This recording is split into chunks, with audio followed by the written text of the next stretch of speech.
Thank you.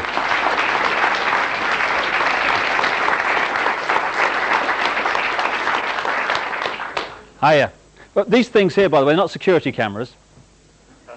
Keeping an eye on me, like. But they're a part of a production of a video, because the information that I'm going to present tonight will then have the opportunity of going literally around the world, so that more and more people can realize that maybe there's just a little bit of a difference between what we're told is going on in the world and what is actually going on in the world. So in a way, I'm not just saying good evening to the people of Cardigan and Wales, one of the most beautiful parts of the United Kingdom, I must say, coming down in the car today, but also to people on many other continents that will see this at some point. Some of them will be American, some Australian, some Arabs, some Jews, some black, some white. And yet all those terms, all those symbols of division, if you like, are really an illusion, because we're all each other. We're all part of the same consciousness, all aspects of the same whole that we see expressed in life forms all around the world. The divisions in this world are in our minds. They are our creation. And that's very relevant to what I'm talking about tonight, because it is these divisions, these dogmas, these "I'm right, I've got all the answers, so you must be wrong." It's these attitudes played off against each other right across the world that fundamentally allow a few people to control the direction of the planet. Not everything that happens in the world, of course not, but its direction towards more and more centralization of power in the hands of fewer and fewer people. It was kind of interesting, you know, in the early 1990s when the top of my head blew off and I kind of was staggering around trying to make sense of what was happening to me, because suddenly I was seeing the world in a very different way, and I was seeing myself in a very different way. Some people call it a spiritual awakening. Notice spiritual awakening, not religious awakening. I'm going to have some t-shirts done, you know, God save us from religion. It's kind of funny, you know, you talk about spirituality, people think you're talking about religion. Often it's the opposite. Not always, but often. And religion for me is, in many cases, the opposite of spirituality. In my definition of religion, religion is the greatest form of mind control yet invented, and at its most extreme, psychological fascism. The manipulation of fear and guilt to control. Spirituality is the opposite of that. It is setting the spirit free, celebrating our uniqueness, because we're all aspects of the same whole, but we're all unique aspects of the same whole. And crucially, respecting everyone else's right to express their uniqueness, free from imposition of someone else's belief system, someone else's version of right and wrong, moral and immoral. All this is crucial to how a few control the world, because we have become, yes, in many cases, terrorized into denying what we are unique. And once we do that, we become a herd mentality. And it is the herd mentality that is the vehicle for the manipulation of the world by a very few people. I'll give you an example of what I mean. Symbolic example. I was down south in England, I don't know, 2 or 3 years ago now, and across this great area of, it was one of these Iron Age hill fort type things, but across it was this vast herd of sheep, hundreds of them. Never seen so many sheep in one place. And it's a nice day, you know, and I'm enjoying the day. And then the farmer arrives in his pickup truck, parks it, gets out of the truck, and I swear to you, I don't think he even moved an eyelid. stood there against a stick. One or two or three of the sheep immediately react to, it must have been his eyelids, I guess, I don't know, because they're going in the desired direction. Within minutes, it's like Exodus. Hundreds of them are following the one in front, you know. I haven't got mine of my own, we did this yesterday, so we do it tomorrow, I guess we'll do it today, and all that stuff. And the few stragglers, and there were remarkably few, who didn't immediately conform to what you might call that bar mentality, they were given the extra dose of fear with the sheepdog. Row, row, row, row. All right, all right, all right, I'll go quietly. This combination of the bar and the fear rounded up this vast herd of sheep in a ridiculously short time. And I stood there and I thought, because I do from time to time, I'm looking at the human race here. This is how it's done. This is how a few can actually control the mass. Because you can't do it with tanks in the streets and soldiers at the door. There's too many people. It's like trying to physically herd sheep together. You can't do it. You'd need a man, maybe more than one, for every sheep to do it physically. You have to do it through the mind. Either through fear or through conditioning people to think the way you want them to think. So these hundreds of sheep were rounded up by one fella flicking his eyelids every now and again and a sheepdog dispensing fear. And that's how it's done in human terms also.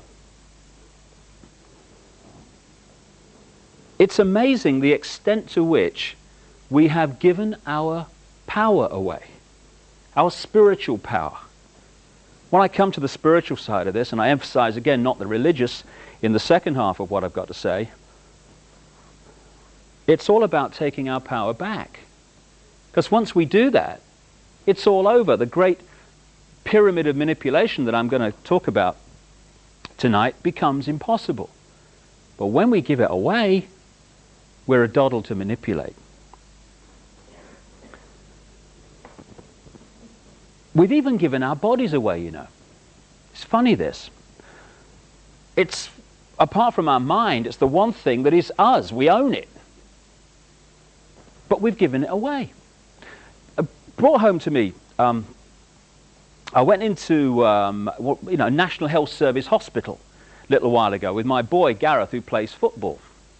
And he's hurt himself playing football, hurt his hand, you see. So we go down the casualty unit to see if he's cracked the bone or something. So we go in this little cubicle thing, and this young doctor comes in, nice chap, and he pulls his hand around, you know, and he says, no, he says, it's not broken. He says, best thing for that is arnica.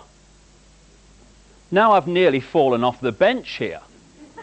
This National Health Hospital doctor is recommending this homeopathic type remedy. So I said, what do the authorities say about you recommending this then? He says, I don't tell them. He said, and he pulls two little bottles out of his pocket, like, and he said, people come to this casualty unit, he says, they're usually traumatized because of what's happened to them. He says, I put 2 little drops of this on their tongue, calms them down. Rescue remedy, I guess. He said, you know those nurses out in that casualty area, he said, I treat them homeopathically, he said, but I can't treat the patients except on the quiet. Same in America, same in these other areas of the world where they have the same basic system, which is to tell us what we do and don't do with our bodies and how we treat them and how we don't treat them. Because when I was sitting in that unit, that casualty unit with that young doctor, I thought, how many people contribute their money to fund the National Health Service or the Human Debris Processing Unit, which it's fast become, to make it possible for it to continue?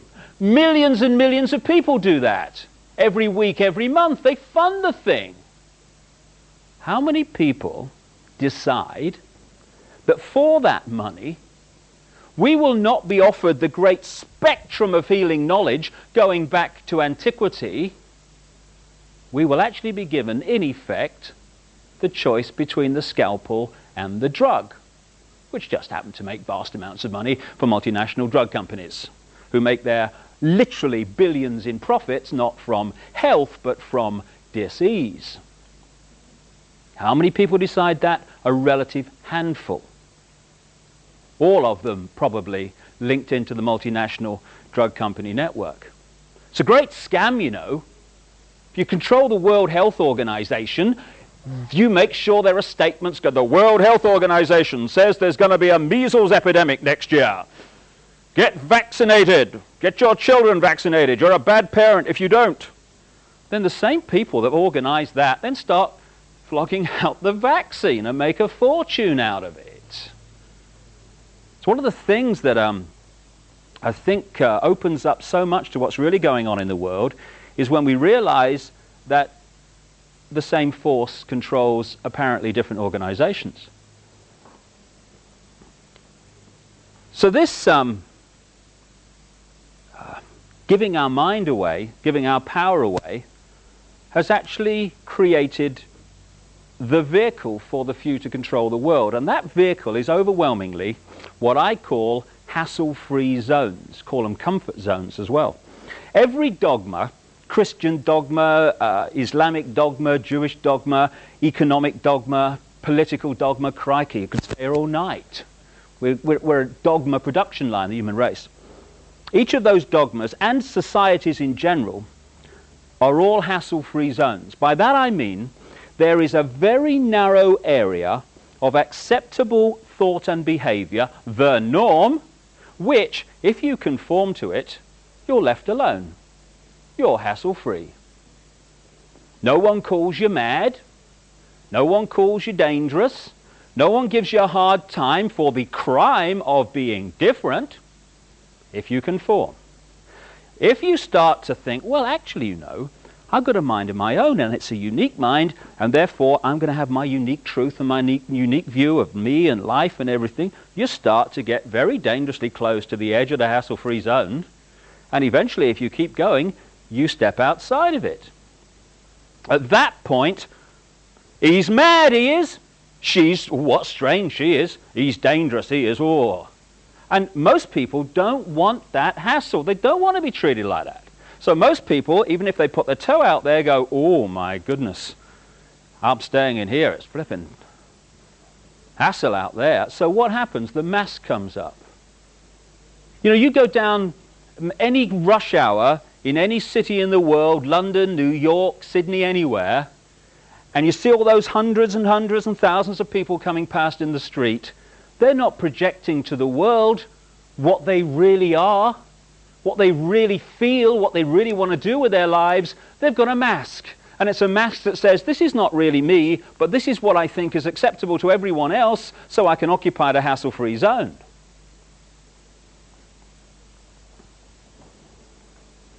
And for me anyway, it's that war in the psyche between that part of us that I call I am me, I am free, that wants to flow with our uniqueness. The war between that and the part of our psyche I call, oh my God, which is at the heart of emotional, mental, and therefore physical dis-ease in the world.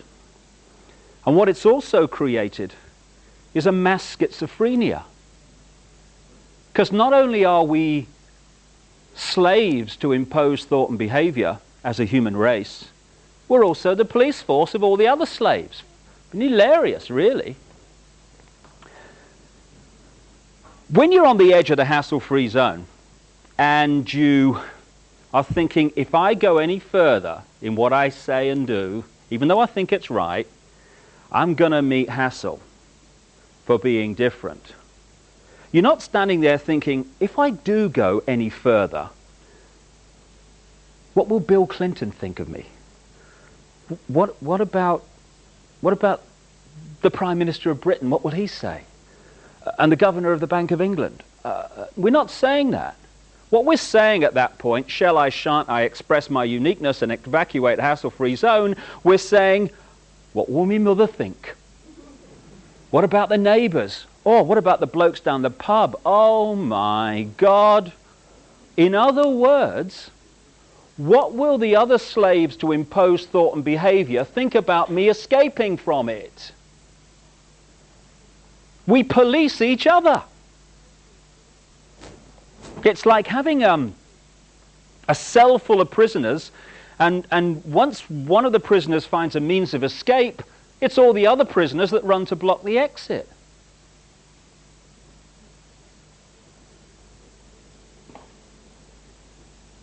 We are both the slaves, the prisoners to this imposition, and the police force of it, because everyone seems to be trying to tell everyone else what is right and wrong, what is moral and immoral, what's right for them, what they should do, what they must do, what they ought to do. And as a result of that, we're actually manipulating each other without realizing it. And within this hassle-free zone, tremendous manipulation and indoctrination goes on. This hassle-free zone you could describe as the public arena. And if you look at the media, what is the media? The media is the collective police force of the hassle-free zone for anyone who steps out of it in public. People think, when you say the media is controlled and the media is part of this manipulation, that you must therefore be saying that there is a manipulator in every newsroom all over the world standing behind journalists saying, no, can't write that, you've changed that, this is what I'm telling you, you write that, okay, that's fine. You don't need all that. Once the structure, the mindset is there, then the media just does it without manipulation, although there are key people like media owners and stuff that are certainly kind of involved in what I'm going to talk about tonight. But in general, what does the media do?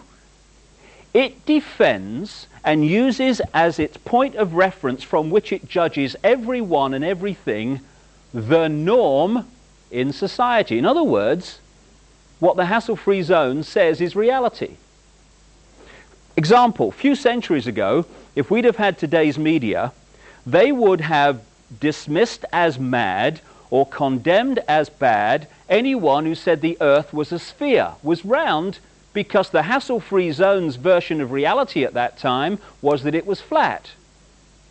Once that reality flipped through weight of evidence, and the hassle-free zone norm became the earth is actually a sphere, suddenly anyone who said the earth was flat was now off their rocker. So anyone at any time in the public eye who says or acts in ways that are outside of society's norm at that time is immediately jumped on by the media as mad or bad, because their reference point for sanity and reality is whatever the norm is.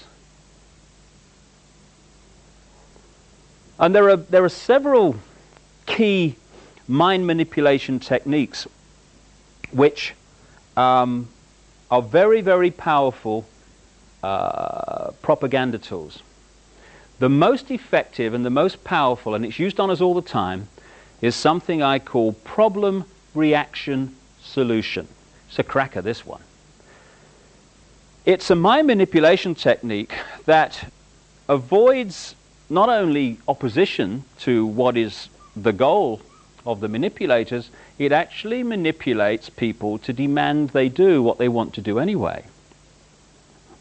And it's happening all the time. Once you see this technique and how it works, you watch the news and read the newspapers in a completely different light, because you start to see it happening.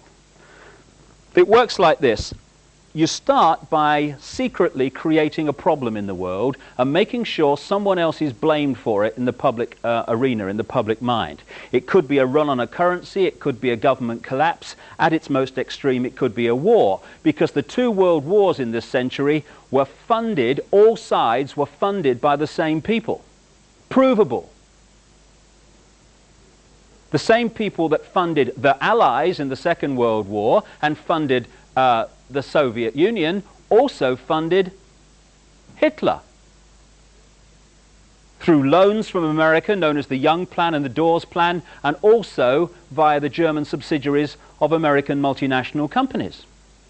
Why would they do that? Why would someone want to fund all sides in a war? What is good is a war? Well, first of all, on one level, it makes vast amounts of money if you're lending money to all sides and you're also selling them lots of arms and all that stuff. But the fundamental reason for a war is to change the nature of post-war society.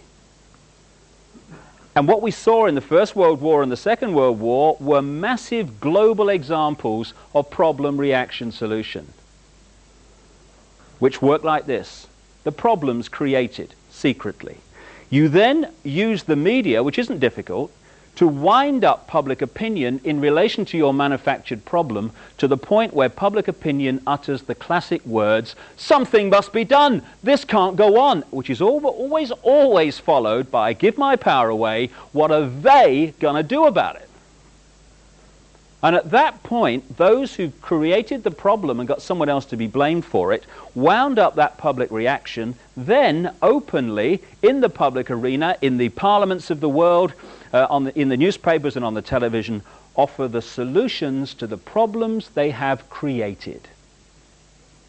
And in doing so, they get vast numbers of people to demand what they want to do anyway.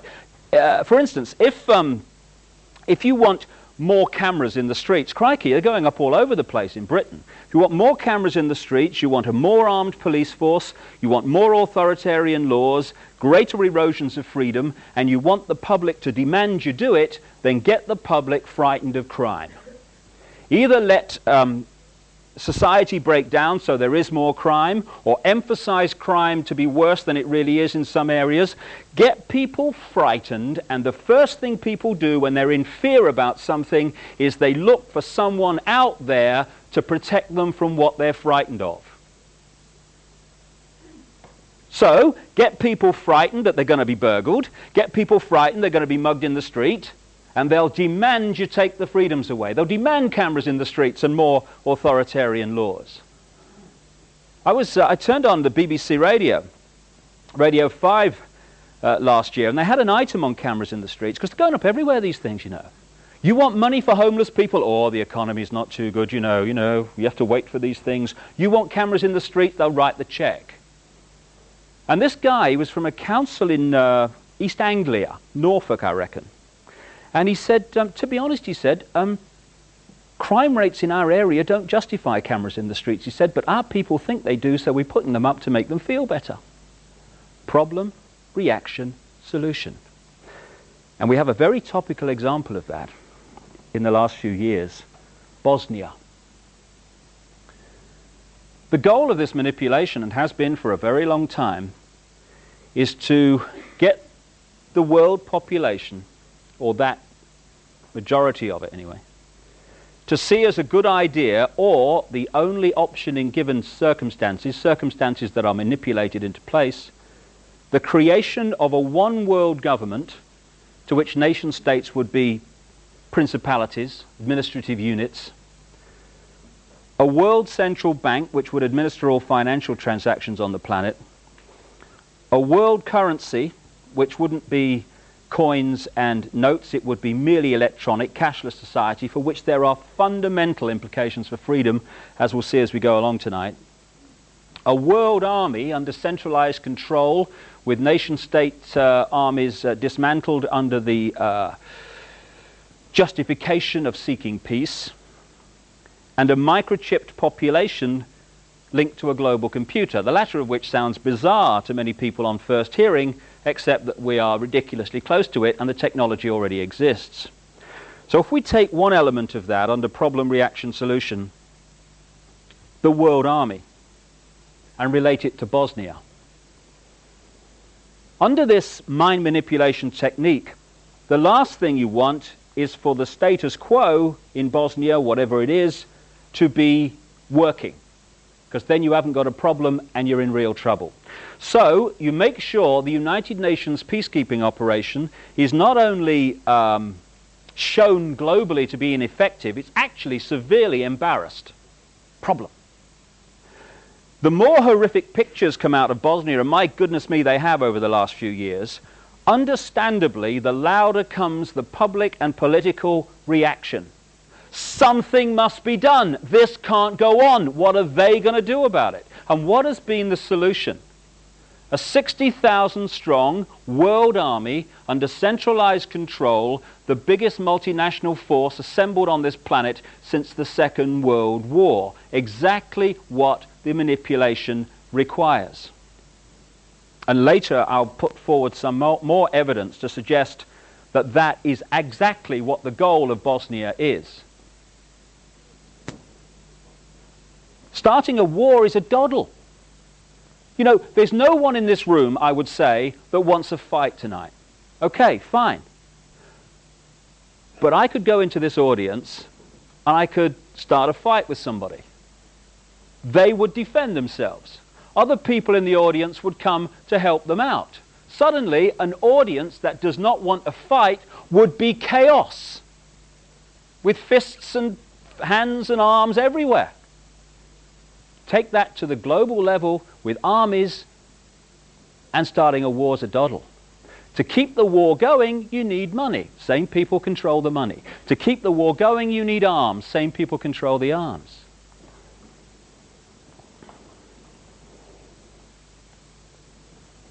The way that this can be done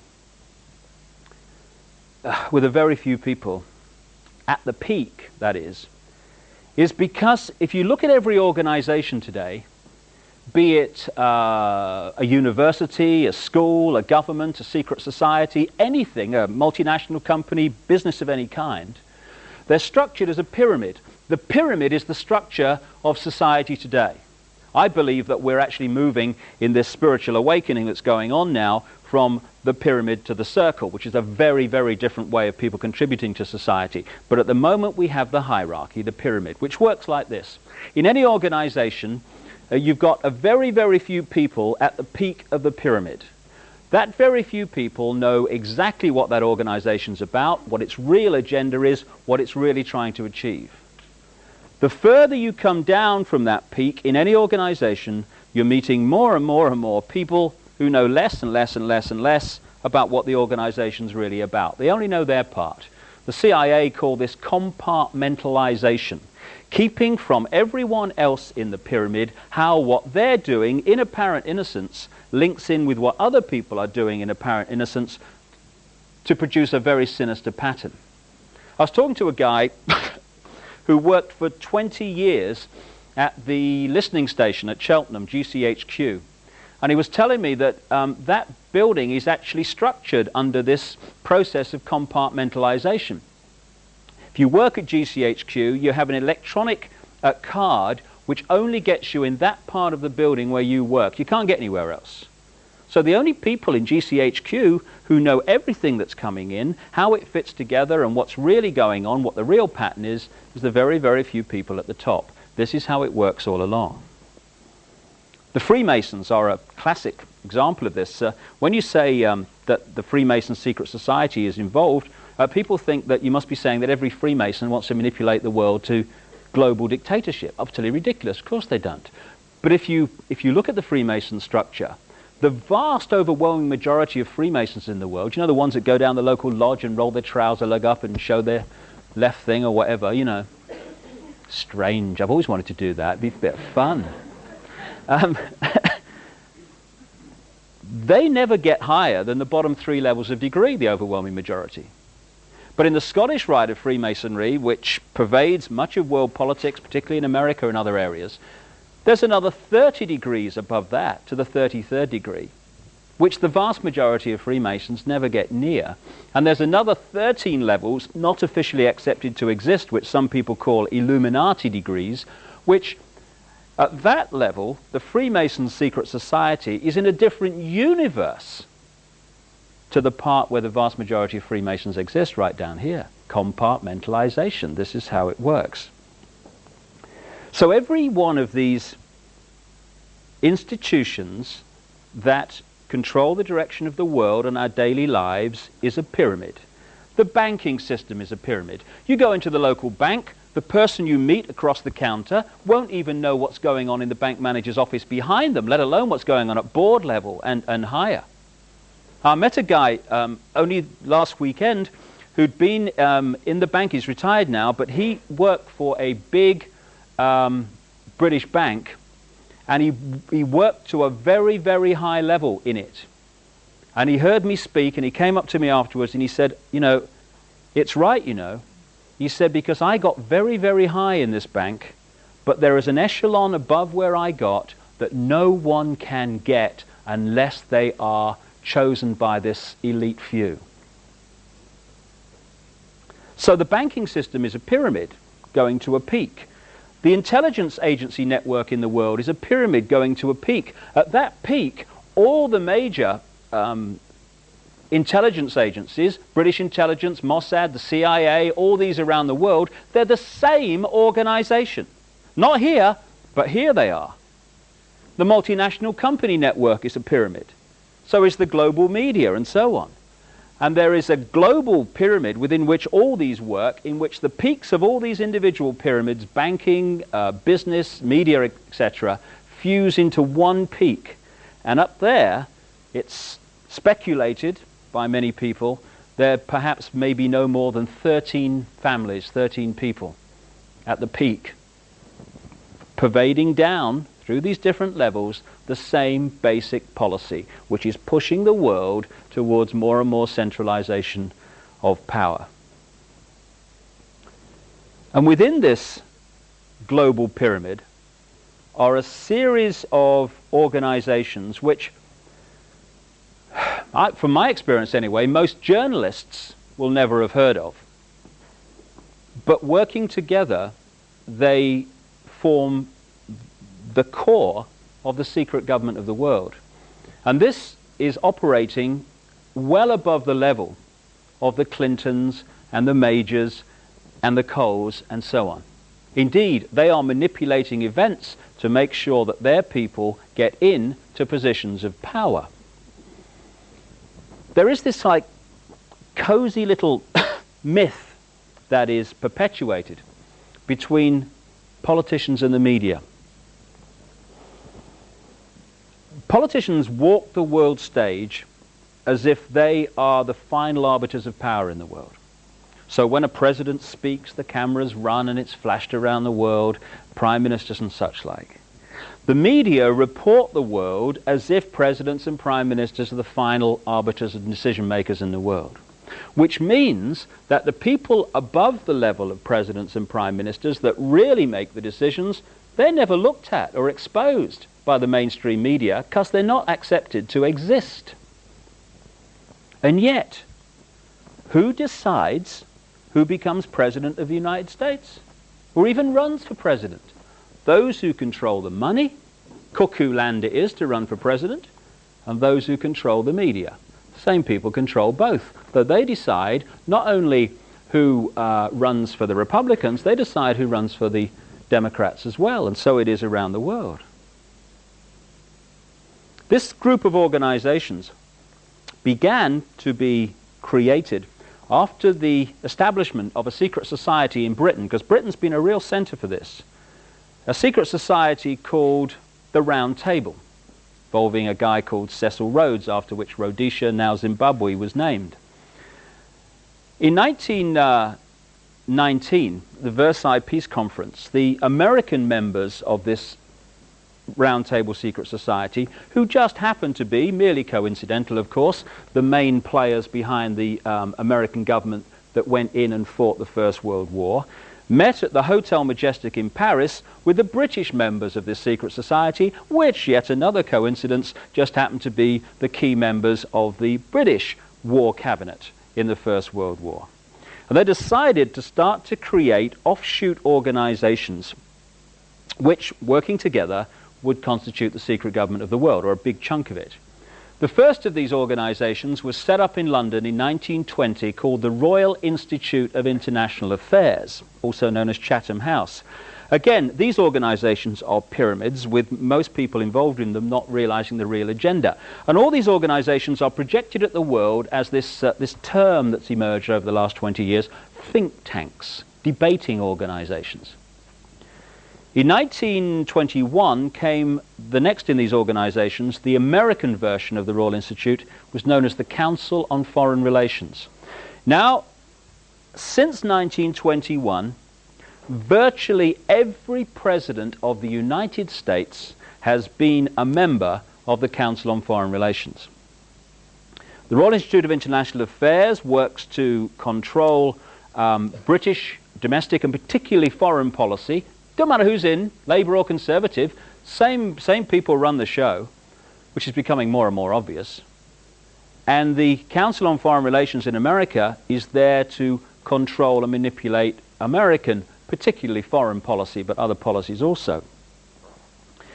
After the Second World War, when we had more centralization of power, because we've had 2 wars in this century now, something must be done, this can't go on, what are they going to do about it? After the First World War, the world was more centralized in terms of power. After the Second World War, it was even more centralized. That was the game, that was the idea, the goal. 1954 came an organization which today is probably the key organization in this network, called the Bilderberg Group. Bilderberg Group met officially for the first time in 1954 at the Bilderberg Hotel in Oosterbeek, Holland, under the chairmanship of a member of the Dutch royal family called Prince Bernhard, who has an interesting CV. He was, according to many published works, a member of the SS before the war, worked for German intelligence during the war, and then became a major shareholder of Shell Oil after the war. The present chairman of the Bilderberg Group is Lord Carrington, former British cabinet minister and foreign secretary when the mistakes were made that led to the Falklands War. He resigned as the result of those mistakes and was given the job as Secretary General of NATO. Nice work if you can get it. Lord Carrington and his buddy Henry Kissinger come up everywhere. They are 2 of the super gophers of this manipulation. They're not top of the pyramid people necessarily, though Kissinger is up there. They are people who go around manipulating into place the policies decided, playing one off against the other and such like. The Bilderberg Group, like all these others I talk about, have among their number the top people, and I mean the top people, in global politics. Not Fred Jones, MP for, Margate East or something. Prime ministerial, presidential, ministerial and leader of the opposition level I'm talking about. The top people in global banking, the top people in the global multinational company network, in the global military. The Secretary General of NATO is always there. Indeed, it's a Bilderberg appointment, that post. The top people in the global media. The Bilderberg Group has a steering committee which meets all the time, monthly, usually in Britain, to discuss policy and keep this program going of centralization of power towards world government stuff, which incidentally the European Union is a stepping stone towards. And then once a year it meets somewhere in the world in very strict secrecy and has a big conflab with loads and loads of people from around the world coming in. They try very hard even to keep quiet where they're meeting, never mind what they're actually discussing. And I had a series of amazing coincidences when I was writing the book And the Truth Shall Set You Free, for reasons I'll talk about when I come to the spiritual, which put me in the right place at the right time to see things happen or gather information. And one of those things happened in relation to the Bilderberg Group. Last June, I was invited to stay with a schoolteacher friend of mine in Switzerland. The trip had been arranged for about 6 to 9 months. The tickets had been organized. It was all set a long time in advance. About 5 days before I left for Switzerland, I got a letter, a kind of round-robin letter, from a journalist in America who works for an alternative newspaper and has dedicated his life, in effect, to chasing these organizations, particularly the Bilderberg Group, finding out who's involved, what the agenda is, what they're trying to achieve and stuff. And even he, who does it full time, often only finds out where they're meeting very late in the day. So I get this letter, and it said, I've found where the Bilderbergers are meeting this year. It's in Bergenstock, Switzerland, and it happened to be just down the road from where I was staying at the time I was staying there. Thank you, universe. So I turn up. It's 3 hotels, 3/4 of the way up this mountain at Bergenstock. $1,000 a night suites. I had a bag of sherbet lemons, as I recall. The Park, the Grand, and the Palace. And it's like summing out a James Bond. I expected, you know, the car chase to come past me any minute, that kind of atmosphere. Mercedes everywhere. And why is it, I wonder, that whenever there's Mercedes around, there's people like that, with shoulders like that, and big double-breasted suits like, and whether they've got bad memories, I don't know, but they've got little name tags on them, you know. It was obviously something was going on and being organised. So I enjoy the atmosphere for a while. I think it's very strange, and I leave. And then I come back on the last of the 4 days they met. What a difference. Now I can't get on the mountain leading up to the hotels because the road is blocked by the Swiss police right at the bottom of the mountain. Across the mountain are military lookout posts. According to this journalist, in the early days there were helicopters all over the mountain surveying the place. This is a private meeting of a private organization attended by many, many of the people we see on the news and in the newspapers every week and actually have the opportunity to vote for in this democracy that we're supposed to live in. Incidentally, one of the great myths I feel we need to get over is the fact that democracy is freedom. No, it's not. It's a con trick. 50 people telling 49 what's going to happen in their lives is not freedom. Or in our electoral system in Britain, about 35 telling the rest what's going to happen is certainly not freedom. But freedom and democracy have become interlinked, so one means the other. So we're in a democracy, we are free, so we accept it, when we're actually in a tyranny. Anyway, I thought I'd play the ignorant tourist in Bergenstock, you see, which I did with remarkable aplomb. So I come up to the roadblock and this Swiss policeman comes over. I knew he was a Swiss policeman because on his back it said Swiss police. You know, my observation is, my powers of observation are unbelievable that day. This is a nice man I'm talking to here, spoke very good English. And I said to him, look, I said, I came here the other day and I went up there, what's the problem today? It was very obvious he didn't know exactly what was going on, but I remember what he said. He said, it's top secret, no one up there before 5 o'clock. After that, you'll be able to go back to the hotels. Last day it was. Two things occurred to me. One was the irony that I could have told this guy what was going on up there, and many of the people that were up there, because they're always there, Lord Carrington, Henry Kissinger, David Rockefeller, of the Rockefeller Empire, which is fundamentally involved in all this. Representatives of the House of Rothschild, also fundamentally involved in this, and many of the other key people, like Agnelli, the head of Fiat, and people like that, the big players in the world banking, political, and business network. The other thing that occurred to me is that I was looking into this policeman's eyes, and I was looking at compartmentalization. Because, as I say, this was a nice man. He probably had children and grandchildren. He doesn't want to leave them some global tyranny. But he doesn't know what he's defending. What has he been told? Top secret meeting, no one passed here till you're told. That's all he knows. So although he doesn't want to leave his children, not all of the people up there, because some of them are manipulated too, but what the core of that organization wants to leave his children, he doesn't want to. But he doesn't know what he's defending. So on that one afternoon, he's keeping from the public eye some of the people that wish to leave his children exactly that.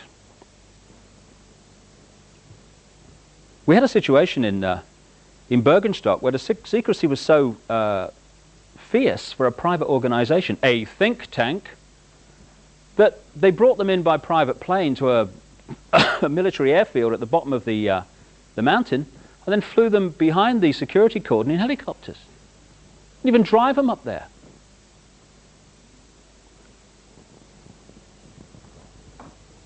And it's amazing how if your attitude turns out to be the right attitude for the people that control that organization, how your career can soar after you're invited to these conflabs.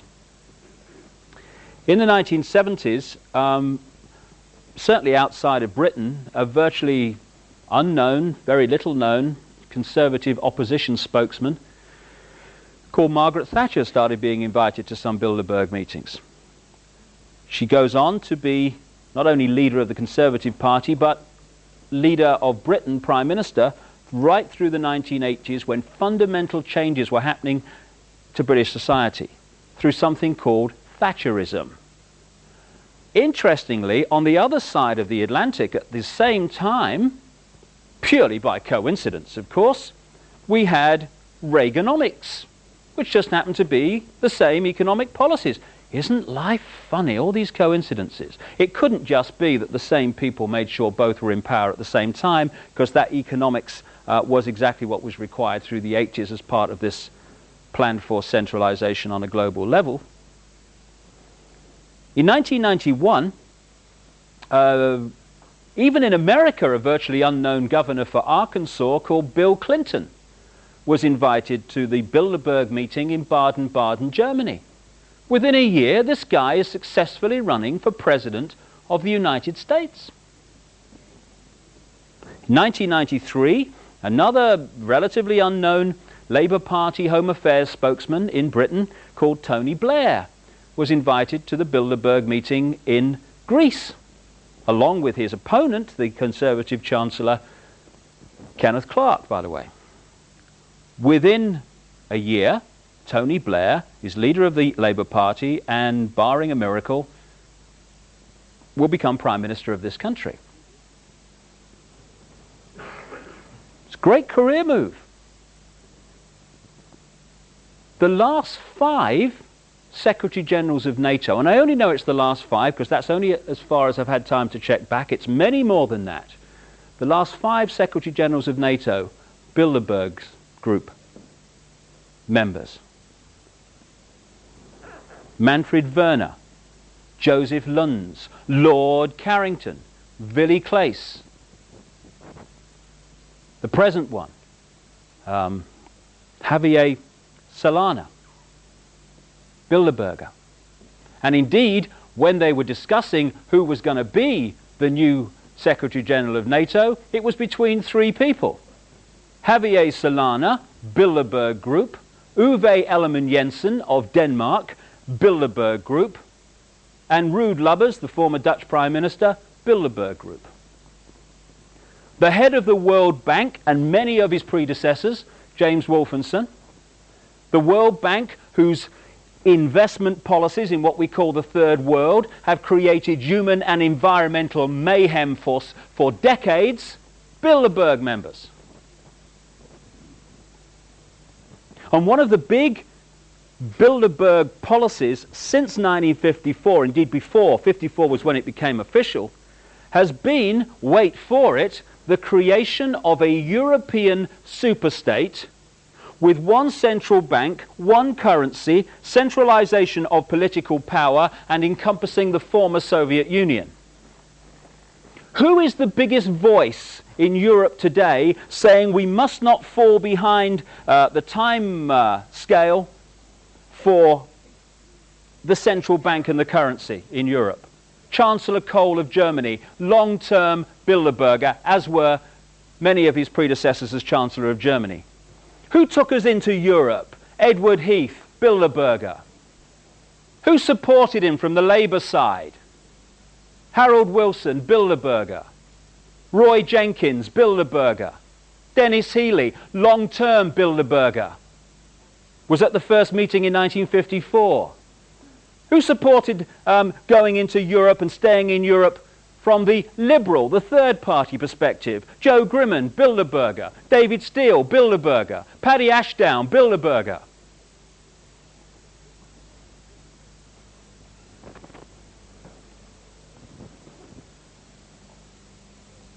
The key posts that control decision making, which pushes further and further towards centralization of power, all or most of which, increasingly all, are peopled by members of these organizations. Now this may be a magnificent coincidence.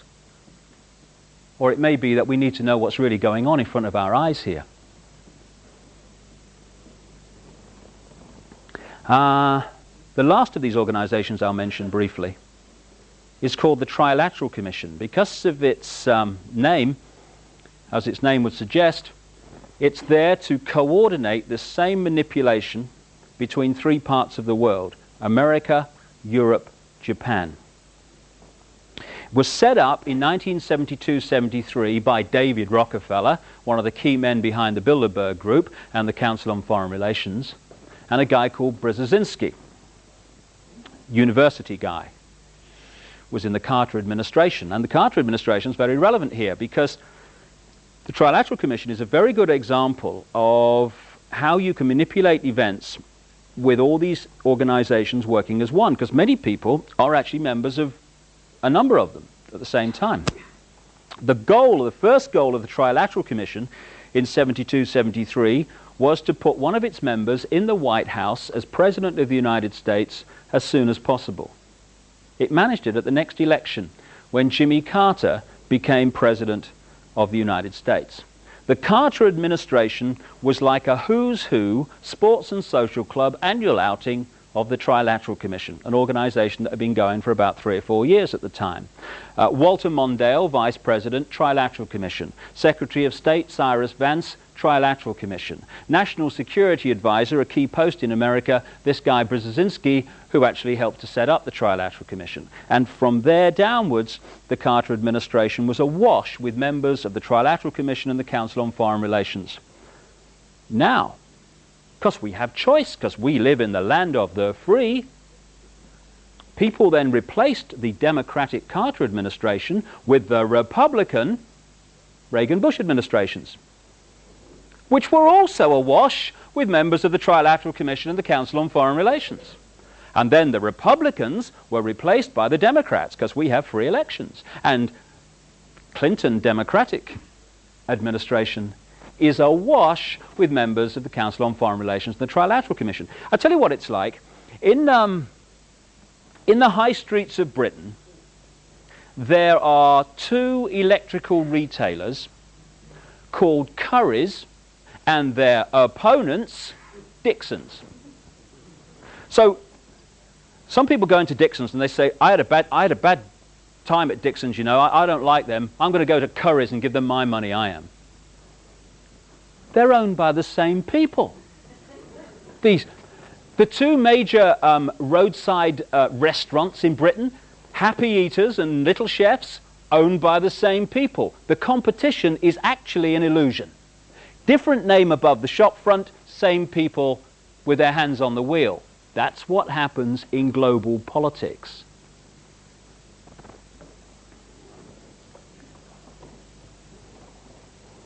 Why, you might understandably ask, aren't we told about this by the global media? Why aren't we told about these meetings which the alternative media can find out about with difficulty, but they can? And the common themes between people who are in the major positions in the world. How people from apparently different sides in politics who argue in public are actually attending the same meetings of organizations with a proven agenda of world government, world central bank, world army, world currency, microchip population. I offer this as a possibility.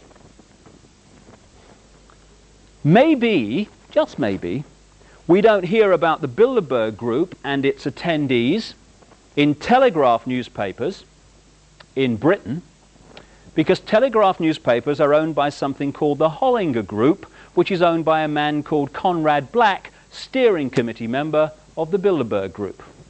Incidentally, 2 of the people on his board of directors are Henry Kissinger and Lord Carrington. Maybe we don't hear about any of these organizations and their agenda in Rupert Murdoch's News International in Britain, which owns a stream of newspapers and Sky Television, very much involved with, of course, because the former executive chairman of News International and still a board member is a guy called Andrew Knight, core steering committee member of the Bilderberg Group. Maybe in America they don't hear about any of these organizations in one of their most influential newspapers, the Washington Post, because the Washington Post and a great long stream of other organizations and publications are actually owned by Katharine Graham, who's owned the Washington Post going back to Watergate and beyond, where they were very much involved, of course, in removing Nixon, because Katharine Graham is a member of the Council on Foreign Relations, the Bilderberg Group, and the Trilateral Commission. Key members within the hierarchy of the Los Angeles Times, the New York Times, and a stream of other major publications all around the world are controlled or owned by members of these organizations. None of them ever mentioned them. Isn't that funny? So what we're looking at here are organizations within organizations. So while apparently people in the banking system here appear to be isolated from the political system here and the media here, actually there is one central organization which actually manipulates and coordinates a policy among all these apparently unconnected institutions of the world. Which kind of brings us back to Bosnia. I believe passionately that Bosnia is a horrific case of problem-reaction-solution, bringing into being, or very much closer, the establishment, the precedent established of a world army. Interesting, therefore, to look at the major peace negotiators in Bosnia appointed since that horrific conflict began. The first European Union peace negotiator appointed was Lord Carrington, President of the Royal Institute of International Affairs, Chairman of the Bilderberg Group, member of the Trilateral Commission. He was replaced as European Union peace negotiator by Lord David Owen, Bilderberg Group, Trilateral Commission, who was replaced by Carl Bildt, former Swedish Prime Minister, Bilderberg Group. At the same time that they were working on behalf of the European Union in Bosnia, the United Nations peace negotiators, who were working with them, very close with them all the time, were Cyrus Vance, Bilderberg Group, Council on Foreign Relations, Trilateral Commission, and he was replaced by a Norwegian, Thorvald Stoltenberg, Bilderberg Group, Trilateral Commission. When they failed to achieve peace, out of the blue, amid worldwide publicity, came an independent peace negotiator, Jimmy Carter, first Trilateral Commission President of the United States, Council on Foreign Relations member. Then came the group of people who negotiated the so-called Dayton Agreement, which led to the World Army situation.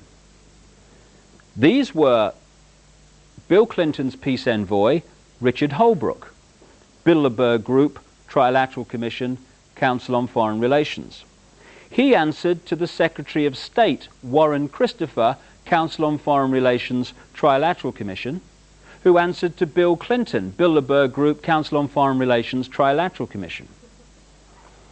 The World Army in Bosnia is now commanded by Admiral Leighton Smith, Council on Foreign Relations, and the civilian part of its operation is headed by Carl Bildt, Bilderberg Group.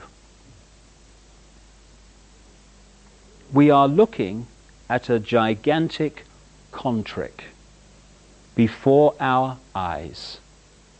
We don't live in a democracy in this country or in America and these other places. We live in a one-party state where the same force from the peak of the pyramid string pulls all sides.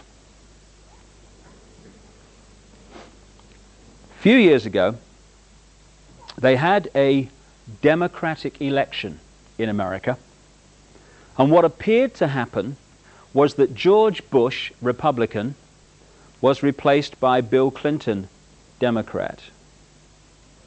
But what actually happened? George Bush, Council on Foreign Relations, Trilateral Commission, 33rd degree Freemason, funded by the Rockefellers, was replaced by Bill Clinton, Democrat, Council on Foreign Relations, Bilderberg Group, Trilateral Commission, 33rd degree Freemason, funded by the Rockefellers. We're free, honey. Play the national anthem. One party state. Different names above the shop fronts, same people control whatever. Which is why, as we all say all the time, it doesn't matter who you gets in, they still do the same. Of course they do. Because the same people are string pulling the whole show. Nothing for me sums up the scale to which we have conceded our power to control our own lives than the world financial system. I love this one, me. You know, one of the great diversion techniques that's used upon us is to make very simple things, which the world financial system is, sound ever so complicated. So what we have almost every night on the news, we have economists wheeled in front of television cameras, surrounded by computer screens, talking in a language we don't understand. I think it's the Chancellor's M3 policy. I thought the M3 was a motorway. I don't know, it's something to do with money apparently, I don't know. It's the public sector borrowing requirement. And so they go on, oh God, it's boring, what's on the other side, you know. And so we switch off, understandably. And yet, the world financial system is as simple as can be. It can be summed up in one short sentence. You lend people money that doesn't exist and you charge them interest on it. That's it. Everything else comes out of that. This world is up to its neck in debt on money that has never, does not, and will never exist. And we stand for this. And the great prison that the human race lives in, as I'll come to in more detail when I look at the spiritual reactions to this, is the fear of what other people think of them. That's the prison we live in. That's the great limiter of our potential. Alongside that, when you ask people, why aren't you really doing what you really want to do with your life? Invariably they say, because I've got to pay the mortgage, mate. Understandable. So, the more you can get people, businesses and governments in debt, the more you can artificially inflate the cost of the basics of life, the more you are pressurizing people to serve your system, be a robot and a clone of it, so that they can earn the money to pay for the basics of life. This is why the world financial system has been designed as a prison. Banks are lending, as a matter of course, £10,000 and more for every £1,000 they actually have deposited. If everyone went to the banks tomorrow and took out what they theoretically have deposited there, the banks would be bankrupt so many times it'd be in the Guinness Book of Records. They haven't got it. So when we take out a loan, well, please tell me, Mother, this is not true. They type in to your account the amount you've flipping loaned. That's all they do. From that moment, you start paying interest on money that doesn't exist. People say, why is the American government trillions and trillions of dollars in debt? Ridiculous. How could it possibly do that? Very simple when you see how it works. And this is how it works around the world as well. One transaction in one day in America. The American government wants to borrow, say, $1 billion more than it's actually taken in taxation. Now it's the government. It could actually print its own money interest-free if it chose to. But of course, if it did that, you're removing massive amounts of power from the global banking system, which is controlled by the same people that decide who's going to be president of the United States. So they don't print their own money interest-free. They issue an IOU to a cartel of private banks known laughably as the Central Bank of America, known as the Federal Reserve System. The Federal Reserve System is supposed to be the Central Bank of America. It is a cartel of private banks. The present head of the Federal Reserve is Alan Greenspan, Bilderberg Group, Trilateral Commission, Council on Foreign Relations, who took over from Paul Volcker, who was there at the time of Reaganomics and Thatcherism. Paul Volcker, Bilderberg Group, Trilateral Commission, Council on Foreign Relations. You get the picture. So they issued the government an IOU to this cartel of private banks for $1 billion. The banks then type into the government's account $1 billion. That's all they've done. From that moment on, the American taxpayer, via the government, starts paying interest on $1 billion. Not only that, this IOU is now legally counted as an asset of the banks, as if they had $1 billion in their hands. So now they can lend another $10 billion to anyone else that wants to borrow it on the basis of this non-existent money. Now they're lending and getting interest on $11 billion, not 1 cent of which has ever or will ever exist. And we stand for this. I hear people arguing that, oh God, it's got to be like this or the system would collapse. Good. Good. Hey, this prison wall's coming down. Get the bricks out, you know. Do a few repairs, you know. I might be getting out of prison here. Perish the thought here. Now, this is not just naval contemplation. This is very, very important to our everyday lives. Because if you take one product, say a food product, and you look at how this system affects the price of it, the farmer growing the food in the field to start with will be borrowing money that doesn't exist and paying interest on it. So the price he charges will have to reflect the fact that he's got to do that. So in effect, what he does costs more. Same with the transport company from the farm to the factory. Now the factory that's processing the food will be no doubt borrowing vast amounts of money that doesn't exist and paying interest on it, and its cost and its price will reflect that. Same with the transport from the factory to the shop, same with the shop. So by the time we put our hand up on the shelf and pull the product off, the cost of that product is massively inflated compared with what it needs to be, because everyone along the line in its production is having to add a little bit to pay interest on money that doesn't exist.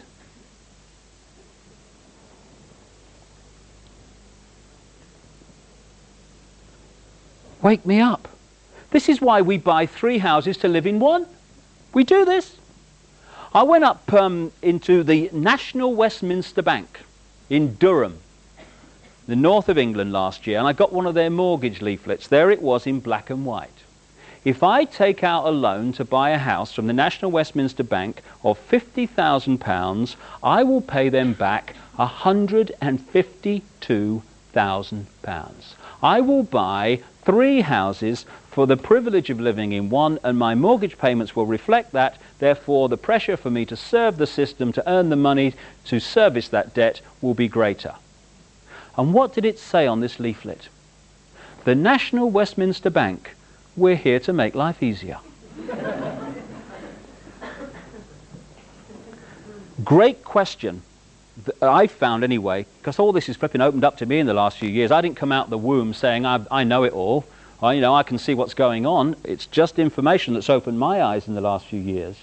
And one of the questions that I've realized opens up so much, it's a very simple one. Who benefits? Who benefits, for instance, from me accepting the version of events about the Oklahoma bombing and many other things that various media organizations and official governments and stuff are telling me is the right version of events? Who benefits? Well, who benefited from the Oklahoma bombing? Anyone who wants to centralize more power in the law enforcement agencies in America certainly has benefited from that.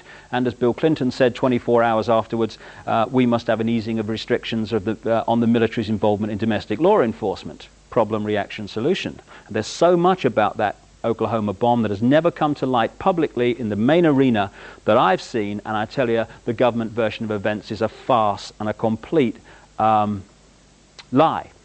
Anyway, who benefits from us buying 3 houses to live in one? Another part of that question. Well, say the house costs £60,000. The builder who actually creates the thing and makes it a reality, he don't benefit from me buying 3. He's paid out the 60 grand. He's paid out on me buying 1. The guy who produces the materials to the builder so he can build the house, he's paid out the 60 grand. Everyone who actually creates the house is paid out of me buying 1. One person and one person alone benefits from us buying 3 houses, sometimes more, to live in one, and that's the guy who's lending us money that doesn't exist and charging us interest on it. And we stand for this. And a few people can't control the direction of the world. Well, we'll give our power away to this extent. It's a doddle. Interestingly, 2 presidents of the United States in the history of that country have suggested and in some small way begun to introduce interest-free money that wasn't borrowed from the banking cartels and interest paid on it.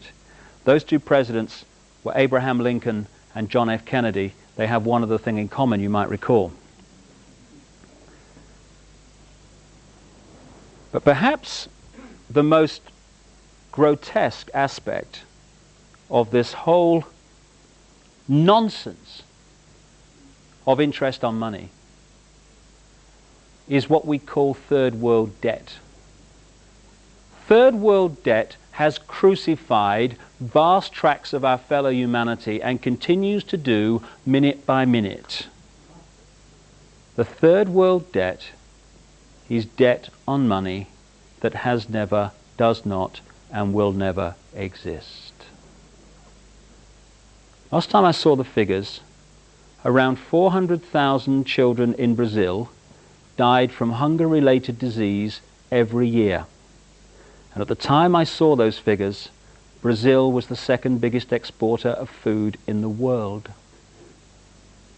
And the money received from that export, great chunks of it, were servicing interest on money that has never existed. And as one Brazilian official I was reading about recently said, most of the money that constitutes the Brazilian debt never left the computer systems of Wall Street.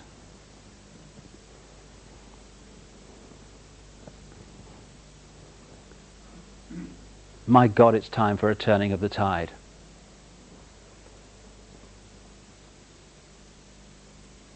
Why can't governments print their own money interest-free and lend it to people interest-free, so we buy 1 house to live in 1 house instead of 3? So we don't have to inflate the price of everything because everyone's got to service interest on money that doesn't exist. Why? Because it's possible. The will is not there. And why is it that no political party that I've come across anywhere in the world that has any chance of forming a government is actually suggesting that that be done?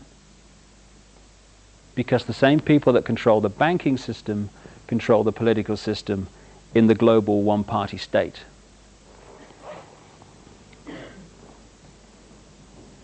There's one other thing I'll talk about before I look at solutions, which are very simple.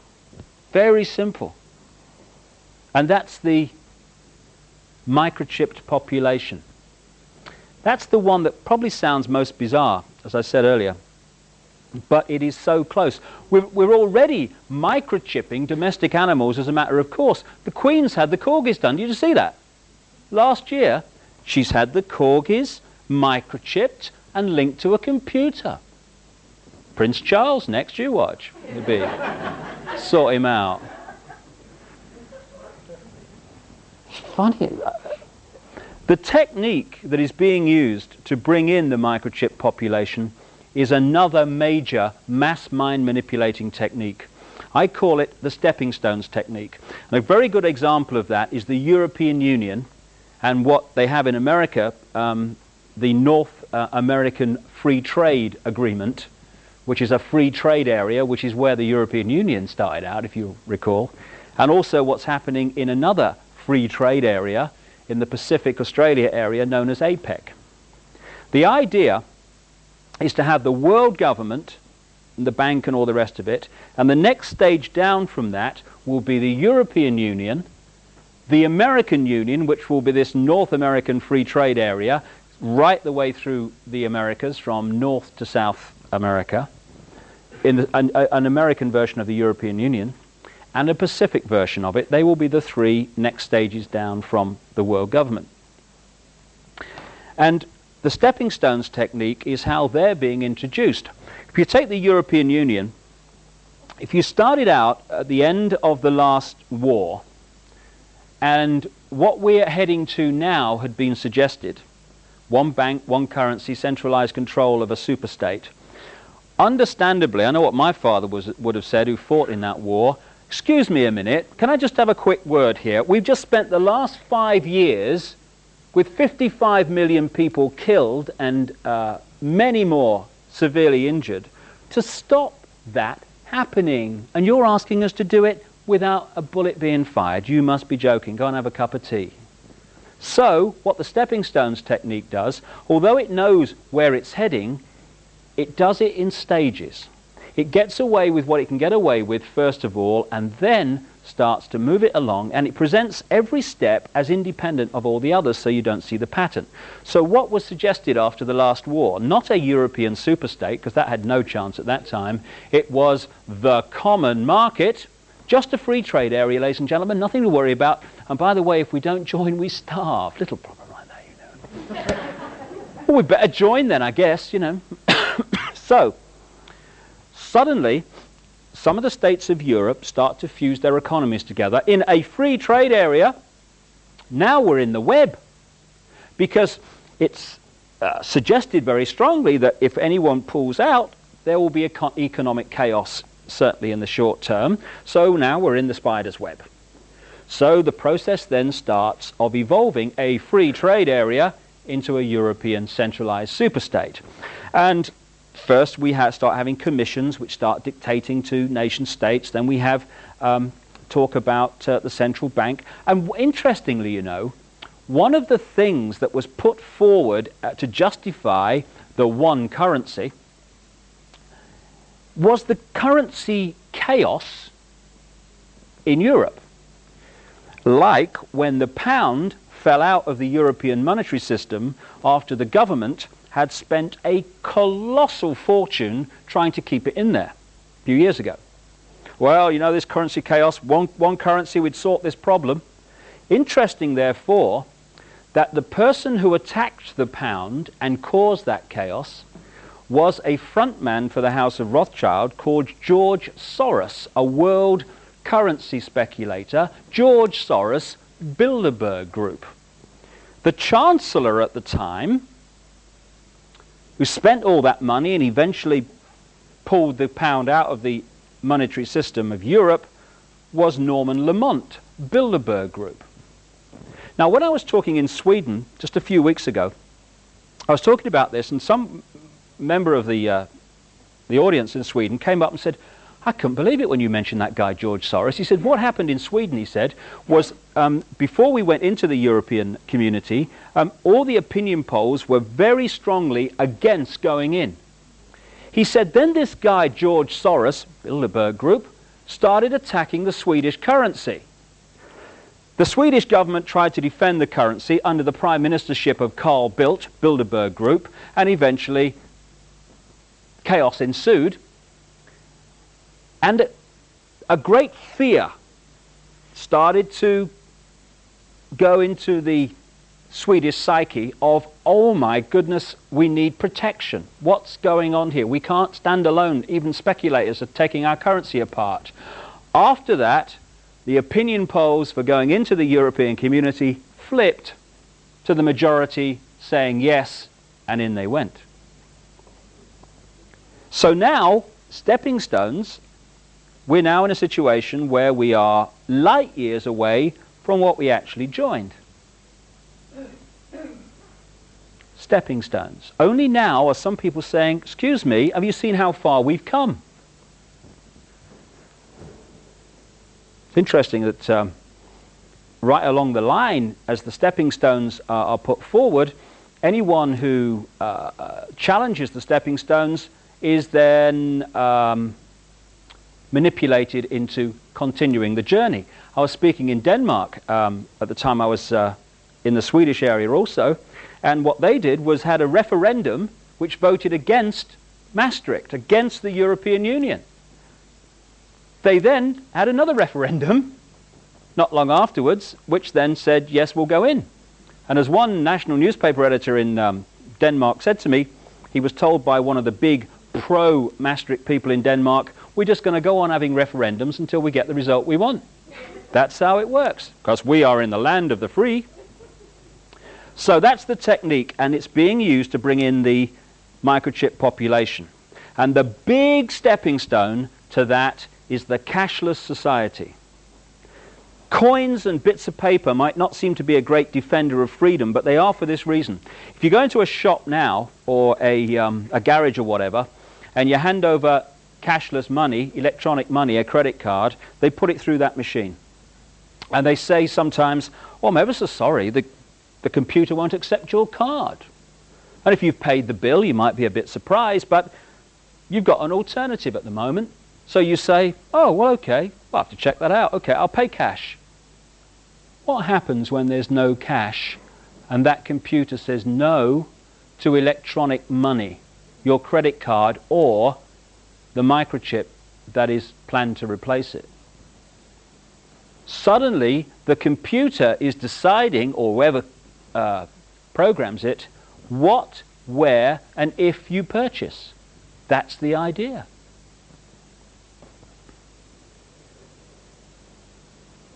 And if there's one thing in all this that is most important to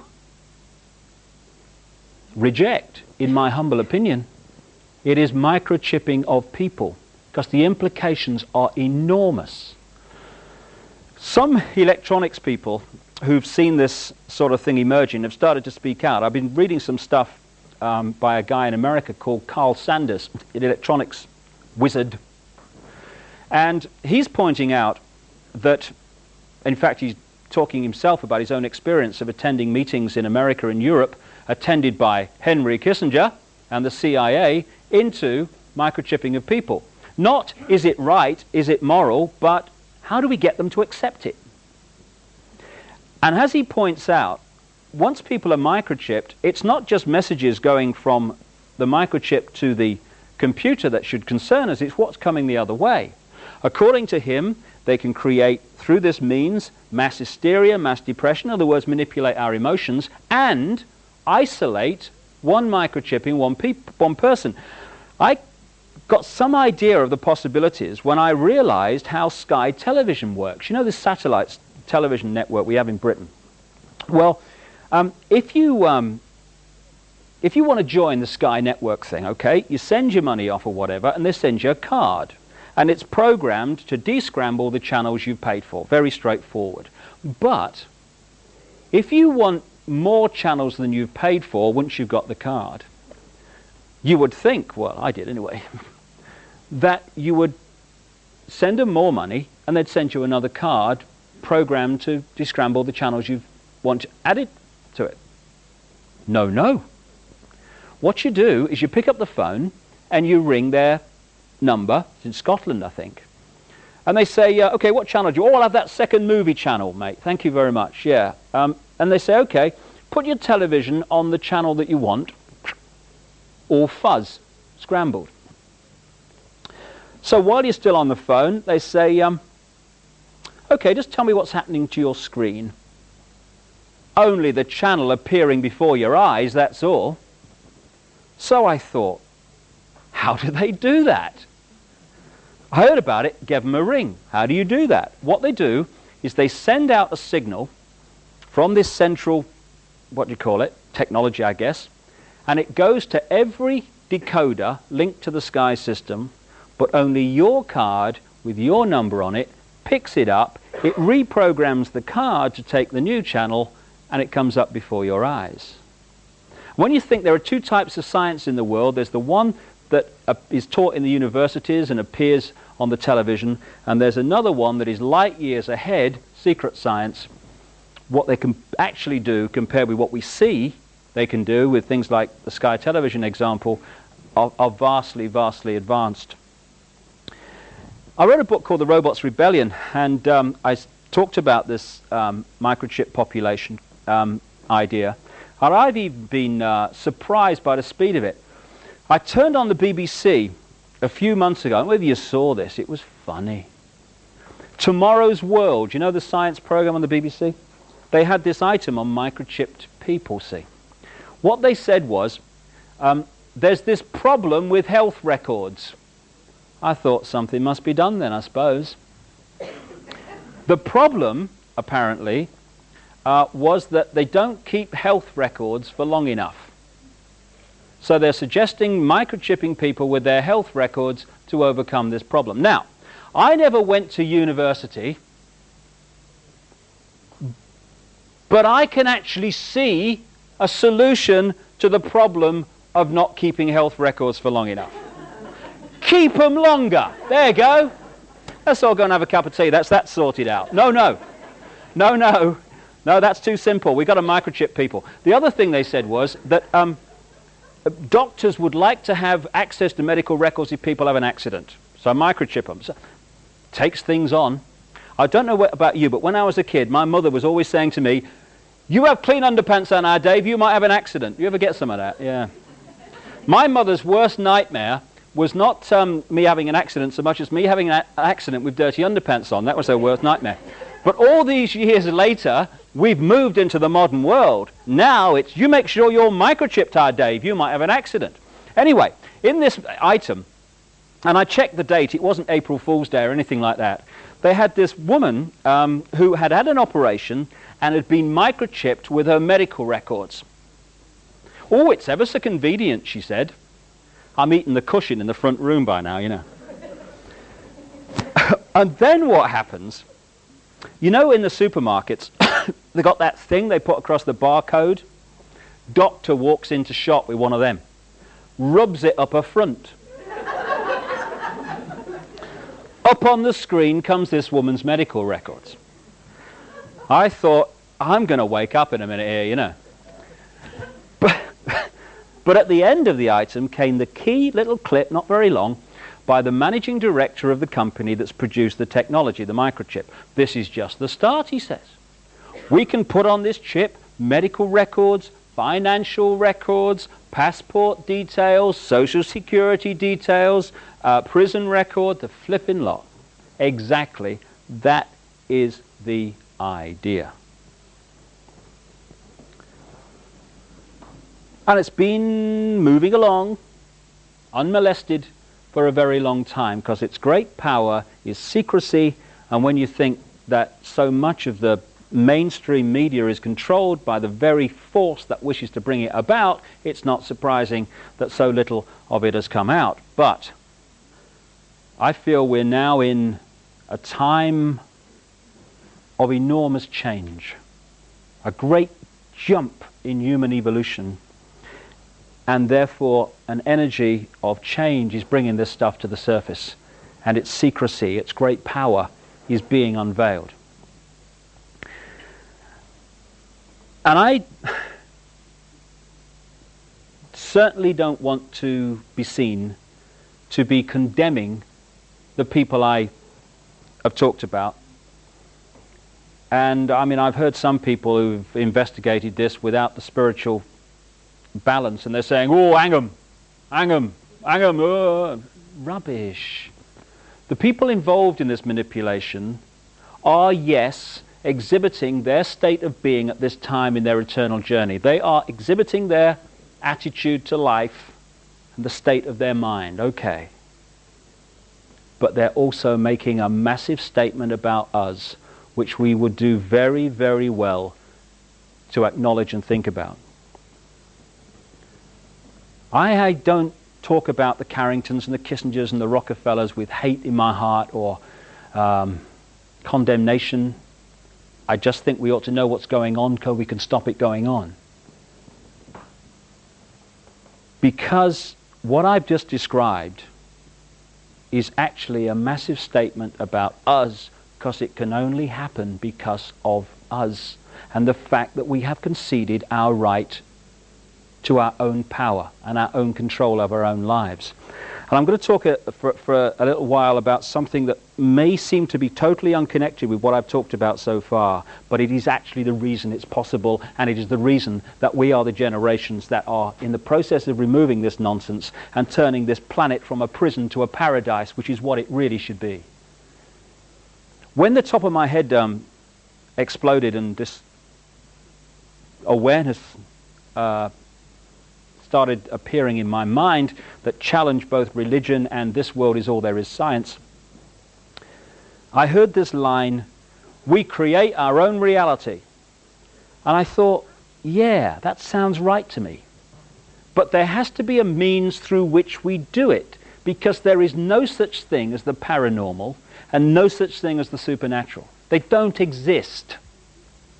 Everything that happens in creation is the result of the natural laws of creation and the interaction of energy. What we call the paranormal and the supernatural is merely that which the system wishes to push away. Because, again, I have this word I use sometimes, opposames. Opposames are people and organizations who appear to be in opposition, often appear to be extreme opposition, but actually they're just the same attitude to life with a different dress on. I love the far right and the far left. I love that one. The far right, as symbolized by Adolf Hitler, is into centralized control, military dictatorship, concentration camps. The far, far left, as symbolized by Joseph Stalin, the absolute opposite to that, is into centralized control, military dictatorship, and concentration camps. Yeah, great. It's great to have choice in the world, isn't it? And opposames also applies to religion and science, because they appear to be in opposition, but in one way they're exactly the same. They both survive only through the suppression of knowledge. What we call science, which I understand comes from a Greek word meaning knowledge, and much of our science is an insult to the word knowledge, because it's not about the pursuit of knowledge, it's about the defense of a belief system. You know, it's just another religion, science. Instead of having the dog collar and the long gown, they have a white coat on. It's still the religion. Open-minded science, now that's different. That is in pursuit of knowledge. And more, the spiritual and the open-minded scientific are speaking the same language, and that's the way we're going in this decade and beyond. But at the moment, mainstream science is defending a belief system. So it has this law of physics on which it's all based. And this law of physics says, this world is all there is, we're a cosmic accident heading for oblivion, life's a bitch and then you die. Cheers, that's great news. Yeah, thanks a lot, mate. Yeah, it's really good, that. So anything that is experienced by people outside of this has to be explained away. Now, it could be explained away by the fact the laws of physics, as we have come to be told about them, are actually fundamentally flawed. But no, hold on. Them physics, they pay my mortgage. They give me my status in life. You know, they give me my credibility. I've been saying all my life that's how things are. I mean, so therefore, I've got to explain that away, because all these people keep having near-death experiences and out-of-body experiences and stuff. So, do you know I've got it? It's the paranormal. It's the supernatural. It's as natural as the air we breathe. And it's in that area, I believe, that we find how we create our own reality, and through that create the reality I've been talking about so far tonight. For me, an increasingly open-minded science, everything in creation is the same energy, and energy is consciousness. They are the same thing. So the energy that is our minds and our emotions and us is the same energy that is every blade of grass and every insect and every tree and every breath we take, every drop of rain. Just as water, clouds and ice are the same substance in very different states of being, so everything that exists in creation is the same energy consciousness in different states of being. We are like droplets of water in an ocean of consciousness, unique and individual, yes, but together forming the whole. We are each other. I am you, you are me, I am everything, and everything is me, same with everyone. And this gigantic, infinite mind we call God, or whatever name you want to put to it, operates on multidimensional frequencies. It's interesting, because of the influence of religion, when anyone talks about kind of the afterlife, we look up. Have you noticed that? On the flaming roof or something, I don't know. Want to go to heaven? Get a ladder. You know. But for me, an increasingly open-minded science, creation is actually broken up into wavelength frequencies sharing the same space. All the radio and television stations broadcasting to this area are occupying not just the space around my body, but the space my body is occupying. We're on different wavelengths. Therefore, one radio station, unless it's very close in its frequency to another, operates in complete oblivion of all the other wavelengths. Everything that exists in creation is sharing the same space that our bodies are occupying and our minds are occupying. What is that line we hear? The kingdom of heaven is within you. Everything that exists is within us. So when our consciousness, thinking, feeling, emotional us, that part of us that is eternal, enters the physical body, the genetic spacesuit as I call it, to experience this physical life, this three-dimensional frequency, world, dimension, we are not a blank sheet of paper. We are already unique. The unique sum total of all our experiences. And I've noticed this with my boy, Jamie, who's 3 now. Because my mind's been open to this in the period he's been alive, I've watched him develop. And he has manifested his own unique character, what he finds funny, what he finds fearful, all these different things without any outside influence. Because he wasn't born into this world as a blank sheet of paper. He was born unique. We're all unique. This uniqueness is broadcast out as a magnetic electrical pattern. For me, everything that exists is magnetic electrical energy. So, when people talk about hands-on healing, you get, it's the devil. Or, bloody strange, mate, load of rubbish, mumbo-jumbo. What is hands-on healing? It's not faith healing. It is the passing on of electrical magnetic energy from one person to another. It's kind of interesting. I was reading a book recently called Where Science and Magic Meet, which was showing the scientific basis of the so-called paranormal, and it was pointing out that of the 285 standing stone circles in the United Kingdom still remaining, 235 are on the same types of rock, and they're all on or close to faults in the Earth's surface that produce a certain electromagnetic field. Of course, the ancients didn't know what they were doing, did they, you know? Because we're state-of-the-art now. So we're putting out this magnetic pattern which is unique to us. It is our sense of self. It is our sense of reality. There's an American comedian called Bill Hicks who summed up my whole attitude to life and everything really and what I'm talking about here in a wonderful line. He said, matter is merely energy condensed to a slow vibration. We're all one consciousness experiencing itself subjectively. There's no such thing as death. Life is just a dream, and we are the imagination of ourselves. And that, for me, is the key phrase. We are the imagination of ourselves. What we imagine ourselves to be is what we create as a physical experience, second by second by second. This magnetic electrical pattern going out we call vibes. You know, we have everyday expressions and words for this. We say, oh, I don't know what it was about that fella, mate. You know, I had a nice conversation, but got bad vibes from him somehow. Because the voice-to-ear conversation may have been quite pleasant, but there's something we're picking up on a subatomic energy level which doesn't sync. Get bad vibes, mate. We have a word which we use all the time, atmosphere. What is atmosphere? Atmosphere is the energy field of a room that has been turned to be negative, exciting, or positive, or happy, or whatever, by the thought patterns, the vibes, the imagination of themselves, of the people involved.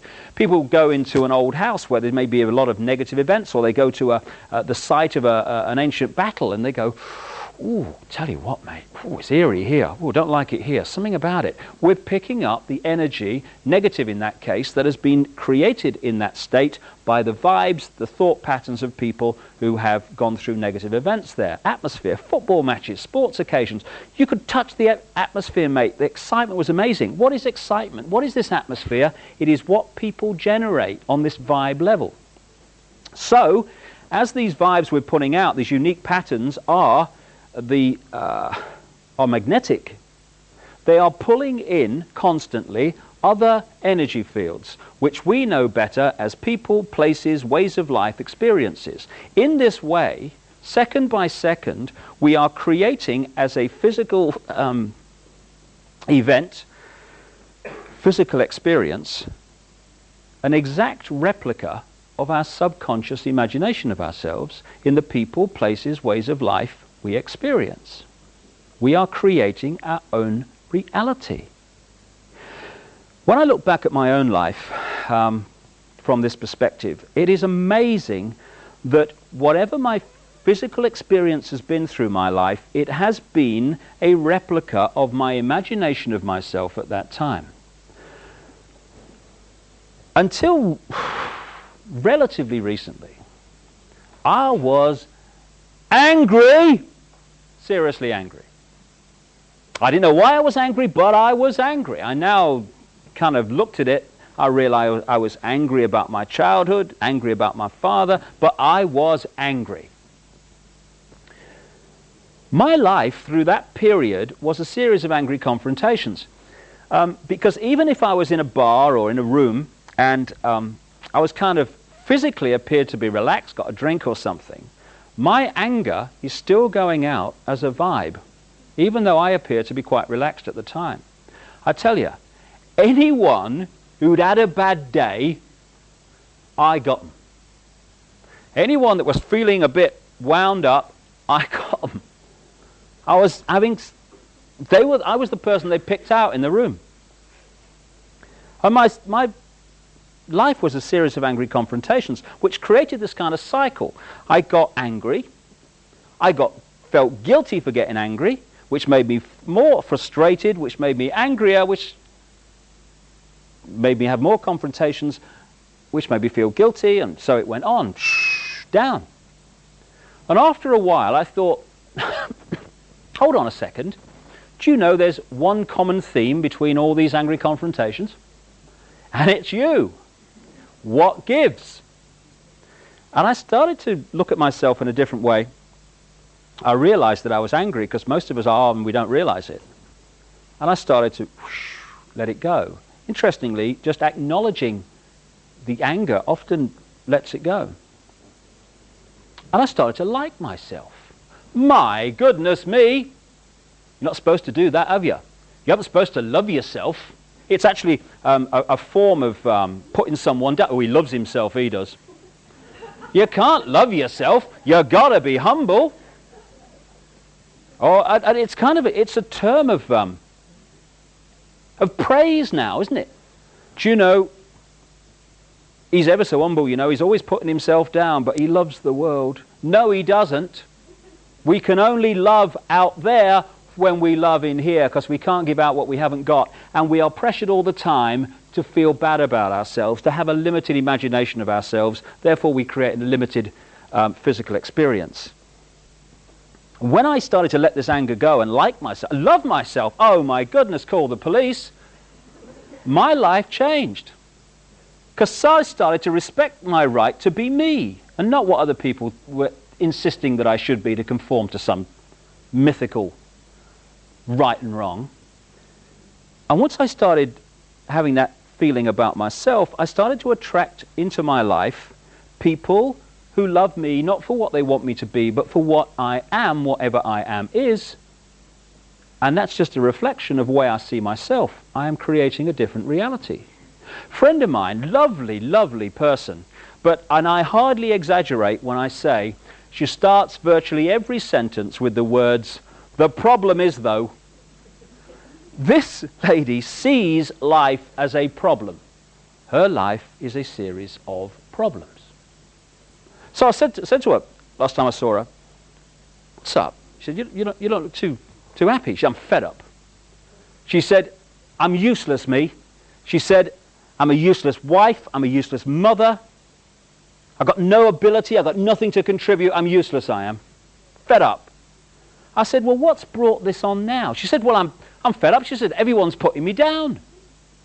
I thought, no, you are putting you down. Your imagination of yourself is that you are useless. And this lady is surrounded by people in her life who are constantly putting her down. And she's pulled them in because she has created her imagination of herself as a physical experience. One of the great ways this works is we attract to us what we most fear, because fear is not only a great controller, the great controller of the human race, it's also the great limiter of human evolution. Because whatever the area we fear relates to, we keep out of there, don't we? I mean, we don't kind of go in there and think, "Oh, I'm going to sort that out." We go, "Oh, no, I'm going over here, thank you very much." So what we do is subconsciously bring that in so we face it and move on. When I was a kid, I was terrified of dogs, me. Terrified of them. I lived in this big council estate in Leicester. It was over here. Over here were the shops, and there was a bit of green between them. You know, like a common, you know? Whenever I walked across that common, I'm surrounded by them. Row, jumping up at me, and oh my God. What do we say in those circumstances? Why, I'm so unlucky, me. Of all the people for it to happen to, it happens to me. I go to my mate's house. My mate had this really docile dog called Prince. I walk into his house, he takes a bit out of me coat, this thing, you know. My mates go across that green. They're not frightened of dogs. The dogs completely leave them alone. And when I'm a kid, I'm thinking, I'm so unlucky, me. Why me? Of all the people for it to happen. But what I was doing was pulling in what I most feared to face it. As a result of walking through and facing that, I'm no longer frightened of dogs. Interestingly, I say until relatively recently, the things that probably terrified me most were going to the dentist, flying, and speaking in public. And being ridiculed. Which has never happened to me, has it, in this country, you know? My worst nightmare would have been having a tooth out on a plane while making a speech to the laughing passengers. That would have done me in, that. But as a result of facing all of those fears that I've just said, I don't fear any of them anymore. Because fear is our creation. It's a choice. We can choose to fear or not to fear. So this process of putting out our imagination of ourselves and pulling in a physical reflection of that is at the heart of the human experience. And the most destructive state of mind, and my goodness me, we've all been there, it's possible to be in, is poor me. The victim mentality will always reproduce the victim reality. This world is awash with victims because this world is awash with people who have been conditioned to see themselves as victims, powerless, under the control of somebody else. Therefore, they create that reality. And we've all been there, as I say, but for some it becomes like permanent squatters' rights in the psyche, the victim mentality. And it doesn't matter how you fuss around and run around someone who's in victim mode, poor me, you know, someone else is in control of my life and they must do something about it, and oh God, I'm ever so unlucky. Doesn't matter how you try to help someone like that, they'll always be in victim circumstances because the vibe they're putting out will constantly pull in that physical reflection. The change, which is why vision is so important, the change that gets the victim out of that situation is to realize there are no victims, only states of mind that perceive themselves to be victims. The moment we say, hold on a minute, hold on a little, I'm not a robot, I'm not a clone, and I am certainly not a victim. I'm in control of my life, and I'm going to get out of these circumstances that I'm in at the moment because I've created them and I'm going to get out of them. At that point, the vibe changes. So what it pulls in changes. Suddenly, people get bits of luck. And amazing coincidences happen. You'll never guess, mate. It was ever so lucky. That guy came into my life at just the right time and helped me get out of that circumstance. I couldn't believe it. Not luck at all. Creation by a changed state of mind. So if we are creating our own reality by our imagination of ourselves, this is at the heart of how all that I talked about in the first half actually has been created and is allowed to continue. What are we bombarded with throughout our lives? Messages about limitation, about the fact that we can't do this, and I can't, I could never mentality. A fear of experience, because so much experience is denied to us by people saying, you can't do that, you shouldn't do that. Religion has bombarded the psyche with born sinners. Great start in life, that, isn't it? So we're constantly being hit by this sense of limitation.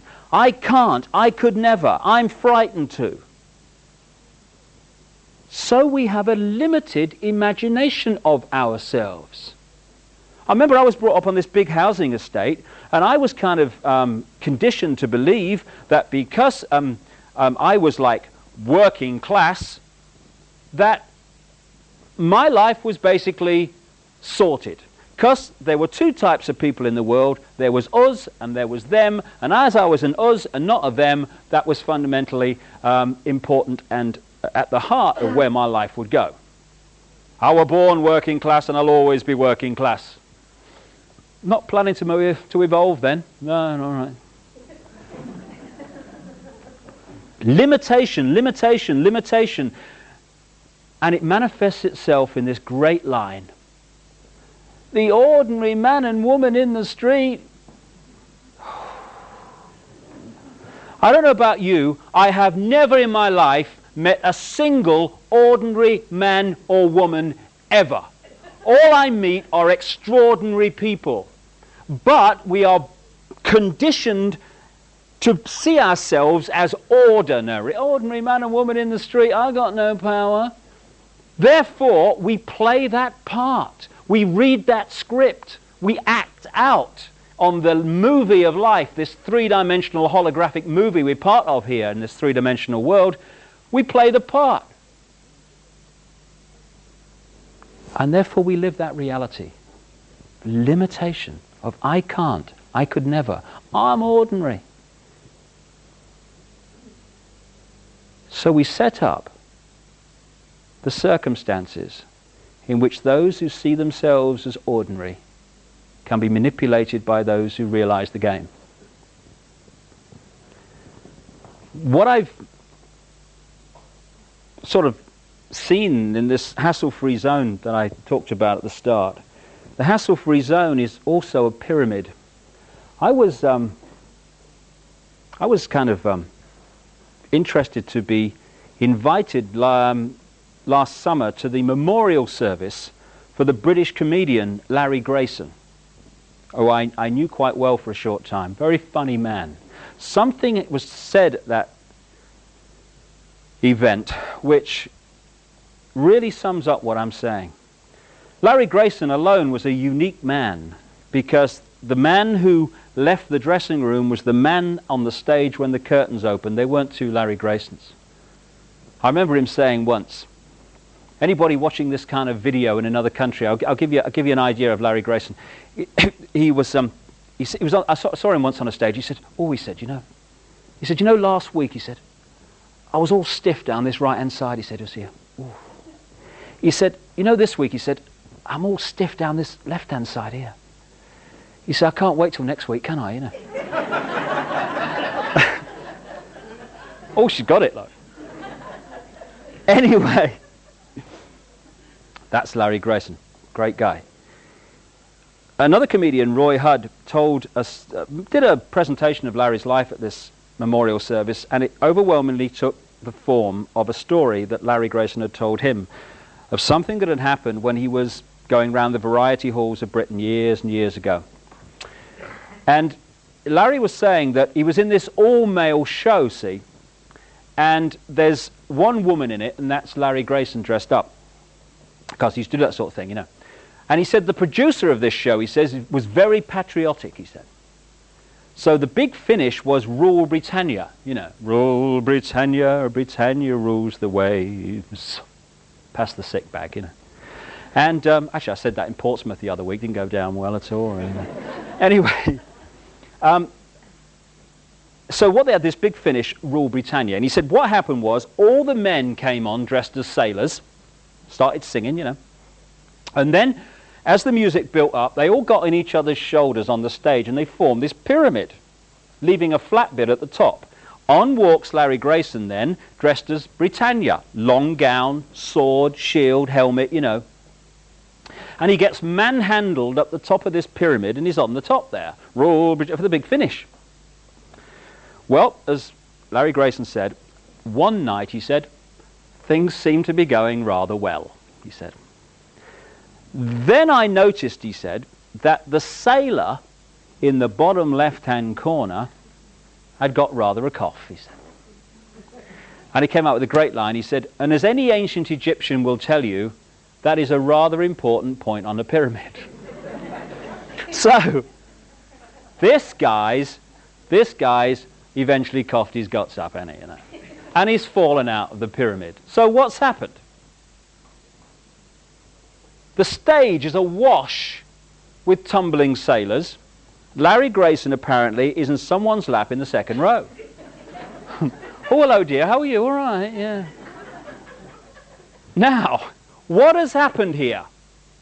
Larry Grayson, symbolic of the few who control the planet, has not done anything. An ordinary man and woman in the street has got a flaming cough.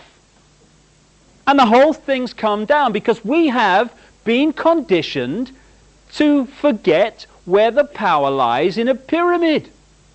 It's not up there, it's here. But because we think it's there, we have created that physical reality of a pyramidic system. People say, oh, those people, that elite, that global elite, they're very powerful, aren't they? No! The power that is used to manipulate the human race day after day is merely the power the human race gives away day after day. That's all. So there we are in this hassle-free zone pyramid, right?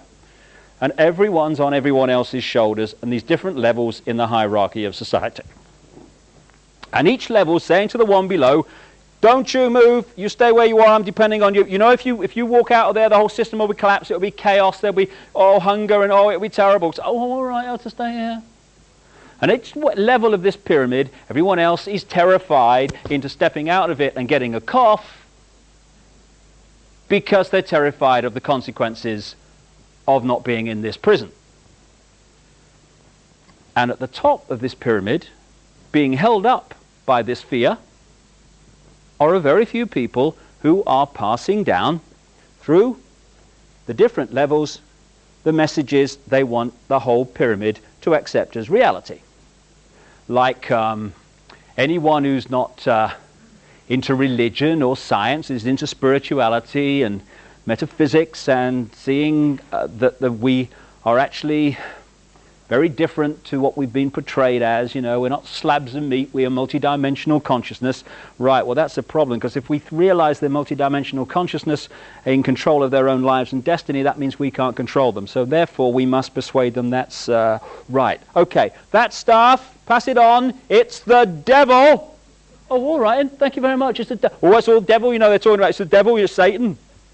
Or they try the other approach, they're off their rocker. Oh, yeah, oh, they're bloody mad, you know, they talk about, oh, yeah, pass it, oh, yeah, oh, I think so, yeah, my mother told me, yeah. And the other thing they pass down, on which we all pass on, you are free, pass it on.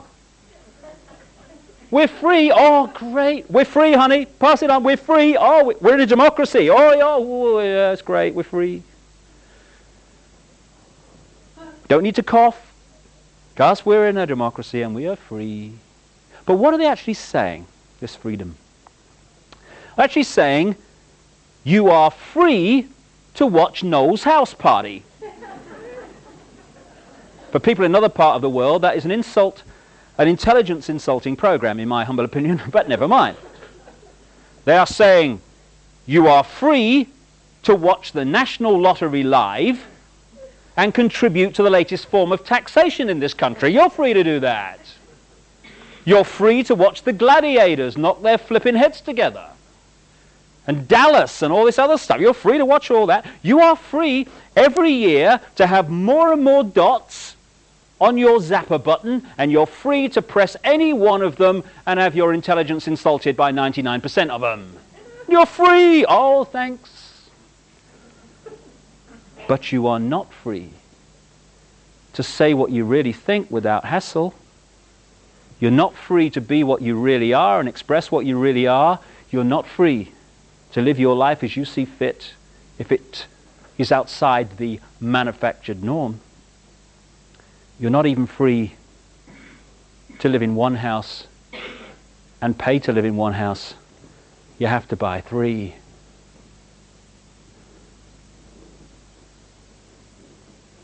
Three things for me would change all that I've talked about tonight and make it impossible, and would turn this prison into a paradise.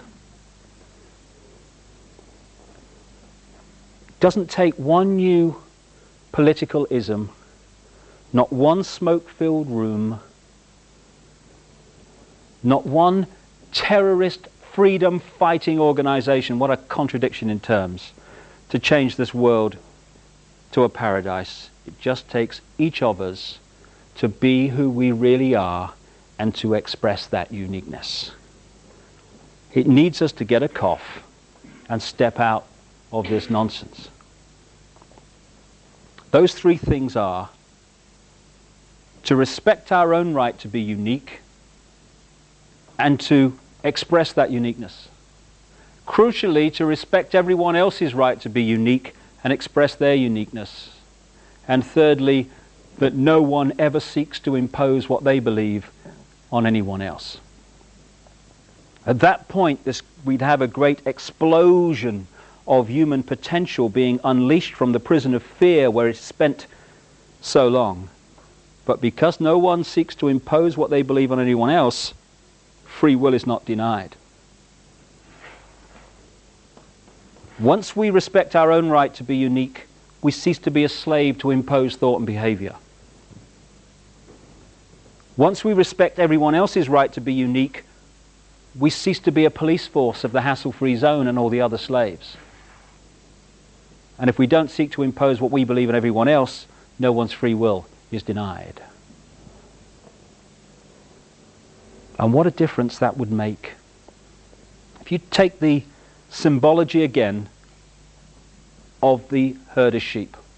Hundreds of sheep across that hillside. Farmer arrives in the pickup truck, gets out, stands there on the stick, wagging the eyelids.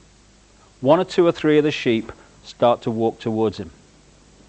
But now, the sheep mentality is very different. The other sheep are not following the one in front. They're celebrating their uniqueness. They're following their heart. They're expressing who they really are. So they're saying, that's interesting, old Fred and Ethel sheep going over to that bloke on the stick, that's interesting. Do you know they do that every day at the same time? Very strange. But me, no, my heart, this is right for me. I'm going over here. I'm told it's ever so good, you know. There's a lot to learn over there, a lot to experience. That's where I'm going. And the other sheep says, oh, that's good. I'll have a word with you later, see what went on. But I'm going there, and I'm going there. What on earth does the farmer do? Because now it is mayhem from his point of view. Because the bar mentality has disappeared. And all the other sheep are saying, you have every right to go over there. As long as you don't interfere with me, that's great. Same with you, same with you. So the farmer might, at that point, symbolic of this global clique, he might then fall back on Old Faithful. We'll frighten them to death. Get them flipping sheepdogs out. Row, row, row, row. And now, the same sheep that are expressing their uniqueness, because they're now in their own power, and they know that they are infinite in their power, because there are no ordinary men and women in the street, just extraordinary people. Because they're in their power, they realize that fear is their creation. And fear may be stimulated out there, but we choose whether to fear or not. Nobody else. It's just a choice. Everything's just a choice. So, it's, excuse me, go and have a bowl of water or some dog food or something on your way, not interested, not going to be frightened into conforming to what you say I should be. All that's happened in that example is that the sheep have let go of fear. They have let go of fearing being what they are, unique. And the whole situation has changed. And if you bring that into the human experience, everything that I've talked about tonight becomes impossible once we express our uniqueness and stop condemning everybody else for expressing their uniqueness because it differs from what we think they should be doing. And for me, we are the front of the snowplow generations here. There is a global awakening going on that's changing the nature of people's perceptions of life. You know, when I look at people, I see them standing symbolically in an eggshell. Inside the eggshell is that very narrow area of our consciousness that we actually operate on in this three-dimensional world.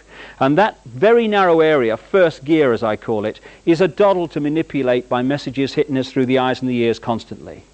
Outside of the eggshell is our multidimensional consciousness, not some other external entity, our own multidimensional I going on into infinity. An infinity of love, understanding, wisdom, knowledge. Because, you know, people say you have to seek enlightenment. I don't agree with that. Enlightenment's never gone away. Enlightenment is sharing exactly the same space as ignorance. It's just on a different vibration, that's all.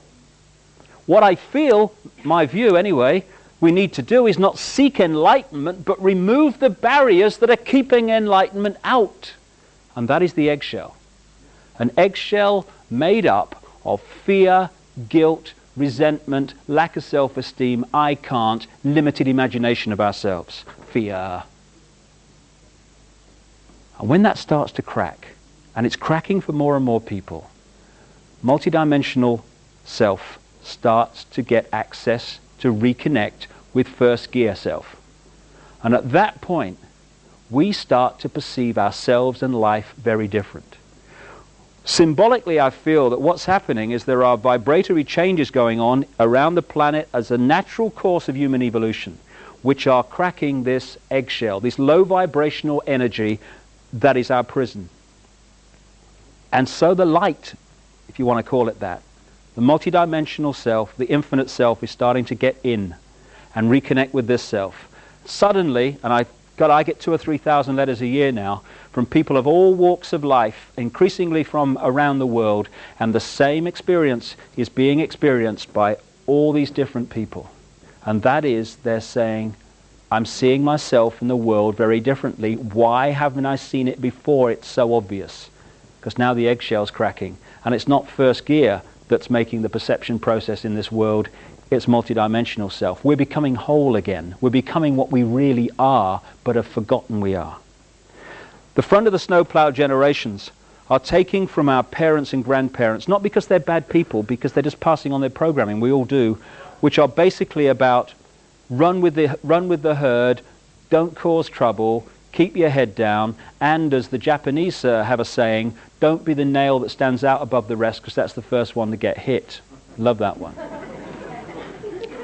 And we're passing on to our, not just our children, but to ourselves, because this is a really here and now thing, thought patterns that say, you be you, whatever you is, and respect everyone else's right to be them. And the people between that and that are our generations. If we can let go of our own fear, we can remove fear from the world. Because the world is merely the sum total of human imagination of ourselves. When we change our imagination of ourselves, what we call the world dramatically changes. The world is just a second-by-second physical replica of the human mass imagination of ourselves. When we let go of our sense of limitation, our sense of fear, our sense of I can't, the world ceases to be a prison because we have created it. There's a wonderful singer in this country, a German called Gila, who, it's a lovely song which goes, "We are the power in everyone. We are the dance of the moon and the sun. We are the hope that will never hide. We are the turning of the tide." If we can turn the tide within ourselves from freedom or to freedom from fear, then we turn that tide outwardly in the planet. And all it is, like everything else, is a choice. A choice between fear and love. That's all it is. We can choose to be frightened. We can choose to hate. It's a choice. Or we can choose not to fear, and we can choose to love. Not love on the basis of I love you if I fancy you, darling, but I love you because you exist. I love you whatever. I love you without condition. And if we want to change the world, it has to start with self. Fear, anger, hatred, condemnation, dictating what other people should be, that's the world we've got. That's the prison. But paradise is waiting. It's a thought, an attitude away. That's all it is, a choice away. Love. If we love each other and love the world, our lives are fundamentally changed and the world is fundamentally changed. And we are the generations, strange as it may seem when you survey the world today, we are the generations, I passionately believe, who are going to love the world into the paradise it really should be and was always designed to be. Changing the world is not something in the future anymore. Oh, I hope it'll be better for the kids. It's here and now. We're going to see it happen. Another song, the chorus of which I'll finish with. Love can build a bridge between your heart and mine. Love can build a bridge. Don't you think it's time? More and more people across this planet are screaming yes to that question. And we are the generations who are going to love the world to a paradise. Thank you very much. Thank you. Thank you. Thank you. Thank you very much.